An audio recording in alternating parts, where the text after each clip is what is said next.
ਯੂਸੇ ਸੁਣ ਰਹੇ ਸਾਰੇ ਹਿਮਾਨਯੋਗ ਅਤੇ ਸਤਿਕਾਰਤ ਸਰੋਤਿਆਂ ਨੂੰ ਪਿਆਰ ਸਤਿਕਾਰ ਸੇ ਨਿੱਘੀ ਜਿਹੀ ਸਤਿ ਸ੍ਰੀ ਅਕਾਲ। ਸਭ ਨੂੰ ਜੀ ਨੂੰ ਆਖਦੇ ਹਾਂ। ਸੋ ਪ੍ਰੋਗਰਾਮ ਦੇ ਵਿੱਚ ਆਪ ਸਭ ਦਾ ਸਵਾਗਤ ਹੈ।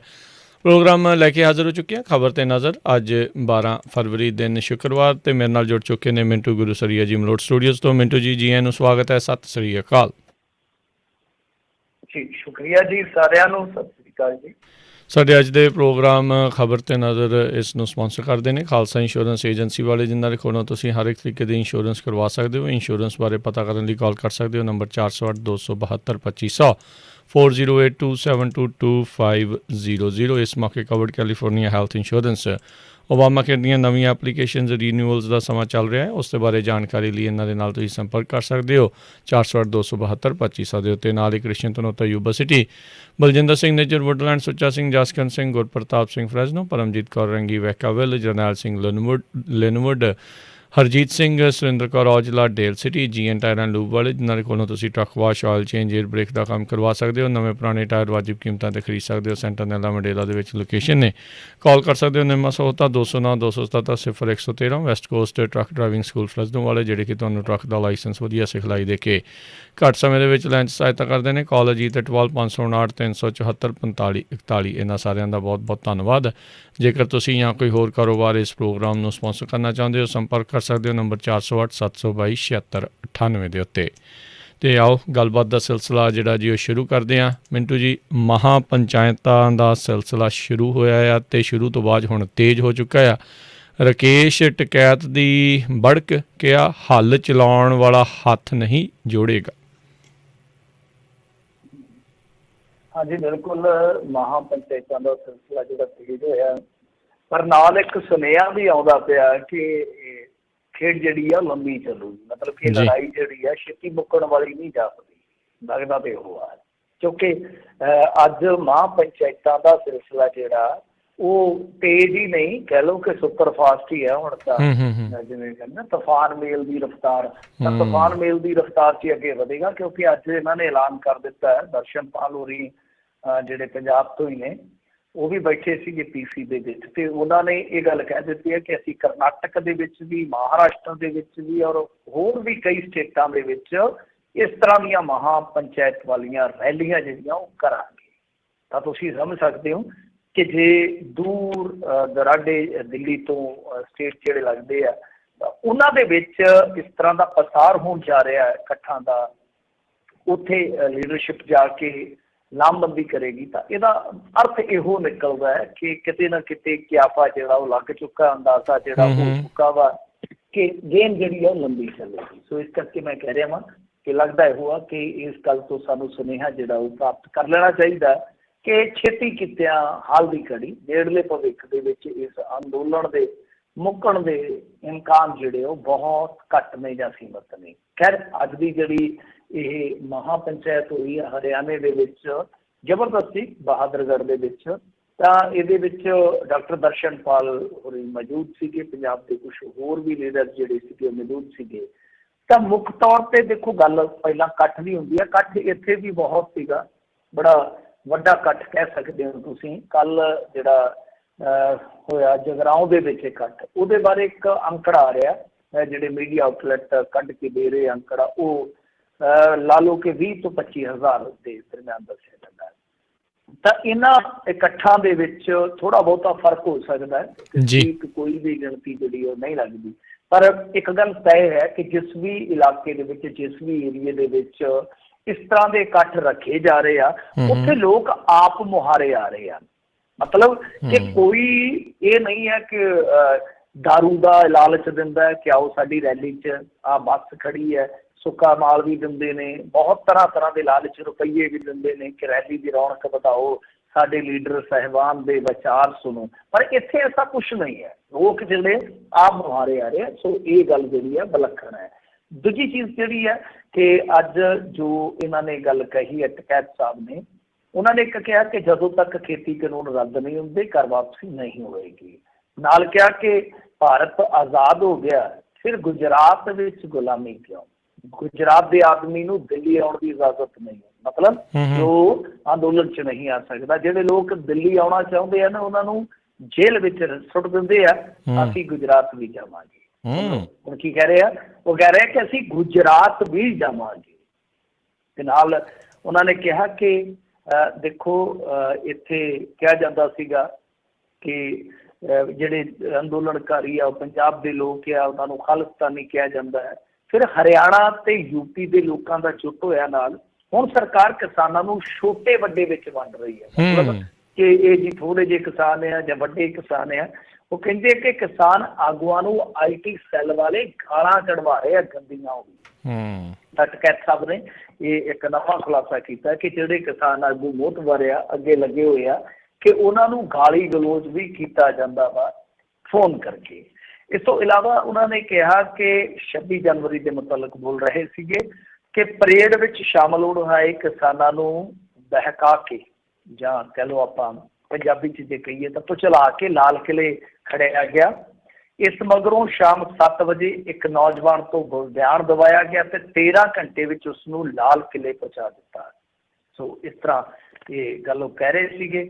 ਅਜਿਹਾ ਕਿਵੇਂ ਹੋਇਆ, ਅਸੀਂ ਤਾਂ ਅੱਜ ਤੱਕ ਗਏ ਨਹੀਂ, ਅਸੀਂ ਪਾਰਲੀਮੈਂਟ ਜਾਣ ਦਾ ਰਸਤਾ ਮੰਗਿਆ ਤਾਂ ਦਿੱਤਾ ਨਹੀਂ ਗਿਆ, ਰਿੰਗ ਰੋਡ ਤੇ ਵੀ ਨਹੀਂ ਜਾਣ ਦਿੱਤਾ ਗਿਆ, ਜੋ ਰੂਟ ਸਾਨੂੰ ਦਿੱਤਾ ਗਿਆ ਉਸ ਤੇ ਬੈਰੀਕੇਡਿੰਗ ਸੀ ਤੇ ਕਿਸਾਨ ਨੂੰ ਗੁੰਮਰਾਹ ਕਰਕੇ ਲਾਲ ਕਿਲੇ ਪਹੁੰਚਾ ਦਿੱਤਾ ਗਿਆ। ਮਤਲਬ 26 ਜਨਵਰੀ ਤੇ ਵੀ ਉਹ ਸਫਾਈ ਦੇ ਰਹੇ ਕਿ ਅਸਲ ਦੇ ਵਿੱਚ ਇਹਨਾਂ ਨੂੰ ਕੁਚਲਾ ਕੇ ਉੱਥੇ ਖੜਿਆ ਗਿਆ ਇੱਕ ਸਾਜ਼ਿਸ਼ ਦੇ ਤਹਿਤ, ਤਾਂ ਕਿ ਇਹ ਸਾਰੇ ਪ੍ਰਕਰਨ ਨੂੰ, ਜੋ ਬਾਅਦ ਦੇ ਵਿੱਚ ਆਪਾਂ ਦੇਖਿਆ ਕਿ ਇਹ ਸਾਰਾ ਪ੍ਰਕਰਨ ਕਿਸ ਤਰ੍ਹਾਂ ਵਾਪਰਿਆ, ਕਿ ਇਹਨੂੰ ਅੰਜਾਮ ਦਿੱਤਾ ਜਾ ਸਕੇ। ਬਾਕੀ ਇੱਕ ਗੱਲ ਉਹਨਾਂ ਨੇ ਕਹੀ ਆ ਜਿਹੜੀ ਮੋਟੇ ਤੌਰ ਤੇ ਆਪਾਂ ਕਹੀਏ ਨਿਚੋੜ ਦੇ ਰੂਪ ਦੇ ਵਿੱਚ ਆ, ਉਹ ਕਹਿੰਦੇ ਕਿ ਦੇਖੋ ਅਸੀਂ ਫੈਸਲਿਆਂ 'ਚ ਨਾ ਪੰਚ ਬਦਲਦੇ ਹਾਂ ਤੇ ਨਾ ਮੰਚ ਬਦਲਦੇ ਹਾਂ। ਮਤਲਬ ਕਿ ਸਾਡੇ ਪੰਚਾਇਤਾਂ ਦੇ, ਸਾਡੀਆਂ ਜਿਹੜੀਆਂ ਇਸ ਤਰ੍ਹਾਂ ਦੀਆਂ ਆਪਣੀਆਂ ਖਾਪ ਪੰਚਾਇਤਾਂ ਨੇ ਜਾਂ ਜਿਹੜੀਆਂ ਇਸ ਤਰ੍ਹਾਂ ਦੀਆਂ ਬਰਾਦਰੀ ਦੀਆਂ ਸਾਂਝਾਂ ਨੇ, ਉਹਨਾਂ ਦੇ ਵਿੱਚ ਸਾਡੀ ਰਵਾਇਤ ਆ ਕਿ ਅਸੀਂ ਪੰਚ ਨਹੀਂ ਬਦਲਦੇ ਤੇ ਨਾ ਹੀ ਮੰਚ ਬਦਲਦੇ। ਮੰਚ ਤੋਂ ਭਾਵ ਪਲੇਟਫਾਰਮ, ਸਟੇਜ ਜਿਹਨੂੰ ਆਪਾਂ ਕਹਿ ਦਿੰਦੇ ਹਾਂ। ਤੇ ਉਹ ਕਹਿੰਦੇ ਕਿ ਸਿੰਘੂ ਬਾਰਡਰ ਹੀ ਸਾਡਾ ਦਫ਼ਤਰ ਸੀ ਤੇ ਇਹੀਓ ਹੀ ਰਹੇਗਾ। ਮਤਲਬ ਕਿ ਸਾਡਾ ਜਿਹੜਾ ਸੈਂਟਰ ਆ, ਜਿਹਦੀ ਆਪਾਂ ਅੱਗੇ ਗੱਲ ਕਈ ਵਾਰੀ ਕਹੀ ਆ ਕਿ ਕਿਤੇ ਨਾ ਕਿਤੇ ਇਸ ਐਜੂਕੇਸ਼ਨ ਦਾ ਜਿਹੜਾ ਧੁਰਾ ਸੀਗਾ ਉਹ ਕਿਤੇ ਨਾ ਕਿਤੇ ਕੇਂਦਰ ਸੀ ਜਿਹੜਾ ਥੋੜ੍ਹਾ ਖਿਸਕਿਆ, ਪਰ ਉਹ ਕਹਿੰਦੇ ਕਿ ਨਹੀਂ, ਇਹ ਸਾਡਾ ਕੇਂਦਰ ਰਹੇਗਾ ਹੀ ਰਹੇਗਾ। ਤਾਂ ਮੇਰੇ ਖਿਆਲ ਦੇ ਨਾਲ ਹੁਣ ਇੱਥੇ ਨਹੀਂਲੇ ਤੇ ਦਹਿਲਾ ਜਿਹੜਾ ਪੰਜਾਬੀ ਲੀਡਰਾਂ ਨੂੰ ਜ਼ਰੂਰ ਮਾਰਨਾ ਚਾਹੀਦਾ ਹੈ, ਕਿਉਂਕਿ ਉਹ 2-3 ਵਾਰੀ ਇਹ ਗੱਲ ਕਹਿ ਚੁੱਕੇ ਕਿ ਸਾਡੇ ਅੰਦੋਲਨ ਦਾ ਸੈਂਟਰ ਹੈ ਜਿਹੜਾ ਉਹ ਸਿੰਘੂ ਬਾਰਡਰ ਰਹੇਗਾ। ਤੇ ਇਹਨਾਂ ਨੂੰ ਵੀ ਘੱਟੋ ਘੱਟ ਚਾਹੀਦਾ ਕਿ ਥੋੜ੍ਹਾ ਬਿਆਨ ਦੇਣ ਕਿ ਵੇਖੋ ਜੀ ਹੁਣ ਤੇ ਟਕੈਤ ਸਾਹਿਬ ਨੇ ਵੀ ਮੋਹਰ ਲਾ ਦਿੱਤੀ ਆ, ਜ਼ਿਆਦਾਤਰ ਲੋਕ ਇੱਧਰ ਨੂੰ ਆਇਆ ਕਰੋ। ਤਾਂ ਕਹਿ ਦੇਣ ਕਿ ਸੈਲੀਬ੍ਰਿਟੀ ਹੁਣ ਉੱਧਰ ਨਾ ਭੱਜਿਆ ਕਰੋ, ਸਾਡੇ ਸੈਂਟਰ ਨੂੰ ਆਇਆ ਕਰੋ, ਪਹਿਲਾਂ ਇੱਧਰ ਆਇਆ ਕਰੋ ਫਿਰ ਉੱਧਰ ਜਾਇਆ ਕਰੋ। ਕਹਿਣ 'ਚ ਕੀ ਅਰਜ਼ ਆ, ਚਲੋ ਤੁਸੀਂ ਇਹ ਵੀ ਤੇ ਇੱਕ ਆਪਣੇ ਤੌਰ ਤੇ ਜਿਹੜੀ ਗੱਲ ਹੈ ਉਹ ਠੀਕ ਹੀ ਆ, ਵਾਜਬ ਆ, ਕੋਈ ਉਹਦੇ 'ਚ ਹੱਦ ਤੱਕ ਨਹੀਂ ਹੈ, ਕੋਈ ਉਹਦੇ 'ਚ ਘਾਟੇ ਵਾਲੀ ਗੱਲ ਨਹੀਂ, ਕਿਉਂਕਿ ਇਹ ਮੋਢੀ ਲੋਕ ਨੇ, ਇਹਨਾਂ ਨੂੰ ਮੋਢੀਆਂ ਦਾ ਜਿਹੜਾ ਰੋਲ ਆ ਉਹ ਮਿਲਣਾ ਹੀ ਚਾਹੀਦਾ। ਦੂਜੀ ਗੱਲ ਦੇਖੋ, ਇੱਕ ਜਿਹੜੀ ਕਾਮਨ ਉੱਥੋਂ ਨਿਕਲ ਰਹੀ ਹੈ, ਹਰਿਆਣੇ ਦਾ ਜਿਹੜਾ ਪੰਜਾਬੀ ਆ ਉਹ ਇਹ ਚੀਜ਼ ਸੋਚ ਕੇ ਚੱਲ ਰਿਹਾ, ਕਿਉਂਕਿ ਅੱਜ ਇੱਕ ਮੈਂ ਤੁਹਾਨੂੰ ਵਿਲੱਖਣ ਗੱਲ ਦੱਸ ਦੇਵਾਂ, ਕਿਉਂਕਿ ਟਕੈਤ ਸਾਹਿਬ ਜਦੋਂ ਅੱਗੇ ਲੱਗੇ ਸੀਗੇ ਤਾਂ ਤਿਵੇਂ ਹੀ ਨਾਲ ਦੀ ਨਾਲ ਇੱਕ ਤਥਾ ਕਥਿਤ ਵੀਡੀਓ ਸਾਹਮਣੇ ਆ ਗਈ ਸੀਗੀ। ਉਸ ਵੀਡੀਓ ਦੇ ਵਿੱਚ ਚੜੂਮੀ ਸਾਹਿਬ ਇਹ ਕਹਿ ਰਹੇ ਸੀਗੇ ਕਿ ਦੇਖੋ ਜੀ ਜਿਹੜੇ ਟਕੈਤ ਸਾਹਿਬ ਆ ਇਸ ਮੋਰਚੇ ਨੂੰ ਵੇਚ ਕੇ ਖਾ ਜੂਗੇ, ਸੌਦਾ ਕਰ ਦੇਣਗੇ। ਬਾਅਦ ਦੇ ਵਿੱਚ ਹਾਲਾਂਕਿ ਉਹਨਾਂ ਨੇ ਸਫਾਈ ਦਿੱਤੀ, ਇੱਕ ਸਫਾਈ 'ਚ ਉਹਨਾਂ ਨੇ ਕਿਹਾ ਕਿ ਪੁਰਾਣੀ ਆ, ਦੂਜੇ 'ਚ ਉਹਨਾਂ ਨੇ ਕਿਹਾ ਕਿ ਇਹ ਫੇਕ ਹੈ ਜਾਂ ਮਤਲਬ ਕਿ ਤੋੜੀ ਮਰੋੜੀ ਹੈ, ਜਿੱਦਾਂ ਵੀ ਕਹਿ ਲਓ, ਛੇੜਛਾੜ ਕੀਤੀ ਗਈ ਹੈ। ਪਰ ਅੱਜ ਹੋਇਆ ਕੀ ਆ ਕਿ ਚੜੂੰਦੀ ਸਾਹਿਬ ਜਿਹੜੇ ਕੁਰੂਕਸ਼ੇਤਰ ਵਾਲੀ ਮਹਾ ਪੰਚਾਇਤ ਦੇ ਵਿੱਚ, ਜੋ ਕਿ ਉਹਨਾਂ ਦੇ ਆਪਣੇ ਇਲਾਕੇ ਦੇ ਵਿੱਚ ਸੀ, ਨਹੀਂ ਗਏ ਸੀਗੇ, ਉਹਦੇ 'ਚ ਇਹਨਾਂ ਨੇ ਸ਼ਮੂਲੀਅਤ ਨਹੀਂ ਕੀਤੀ ਸੀਗੀ।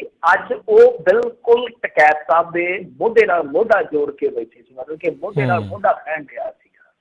ਤਾਂ ਇਹ ਜੋ ਜੋੜ ਹੋਇਆ ਦੁਬਾਰਾ, ਮਤਲਬ ਕਿ ਪਹਿਲਾਂ ਤਾਂ ਜ਼ਰੂਰੀ ਸੀ ਕਿ ਜ਼ਾਹਰਾ ਜੀ ਗੱਲ ਆ, ਜਿਵੇਂ ਤੁਸੀਂ ਦੇਖੋ 2 ਅਕਤੂਬਰ ਵਾਲਾ ਬਿਆਨ ਸੀਗਾ ਟਕੈਤ ਸਾਹਿਬ ਦਾ, ਤਾਂ ਚੜੂਨੀ ਸਾਹਿਬ ਕਹਿੰਦੇ ਸੀਗੇ ਕਿ ਉਹਨਾਂ ਦਾ ਬਿਆਨ ਹੋਏਗਾ, ਉਹਨਾਂ ਨੇ ਦਿੱਤਾ ਹੋਏਗਾ।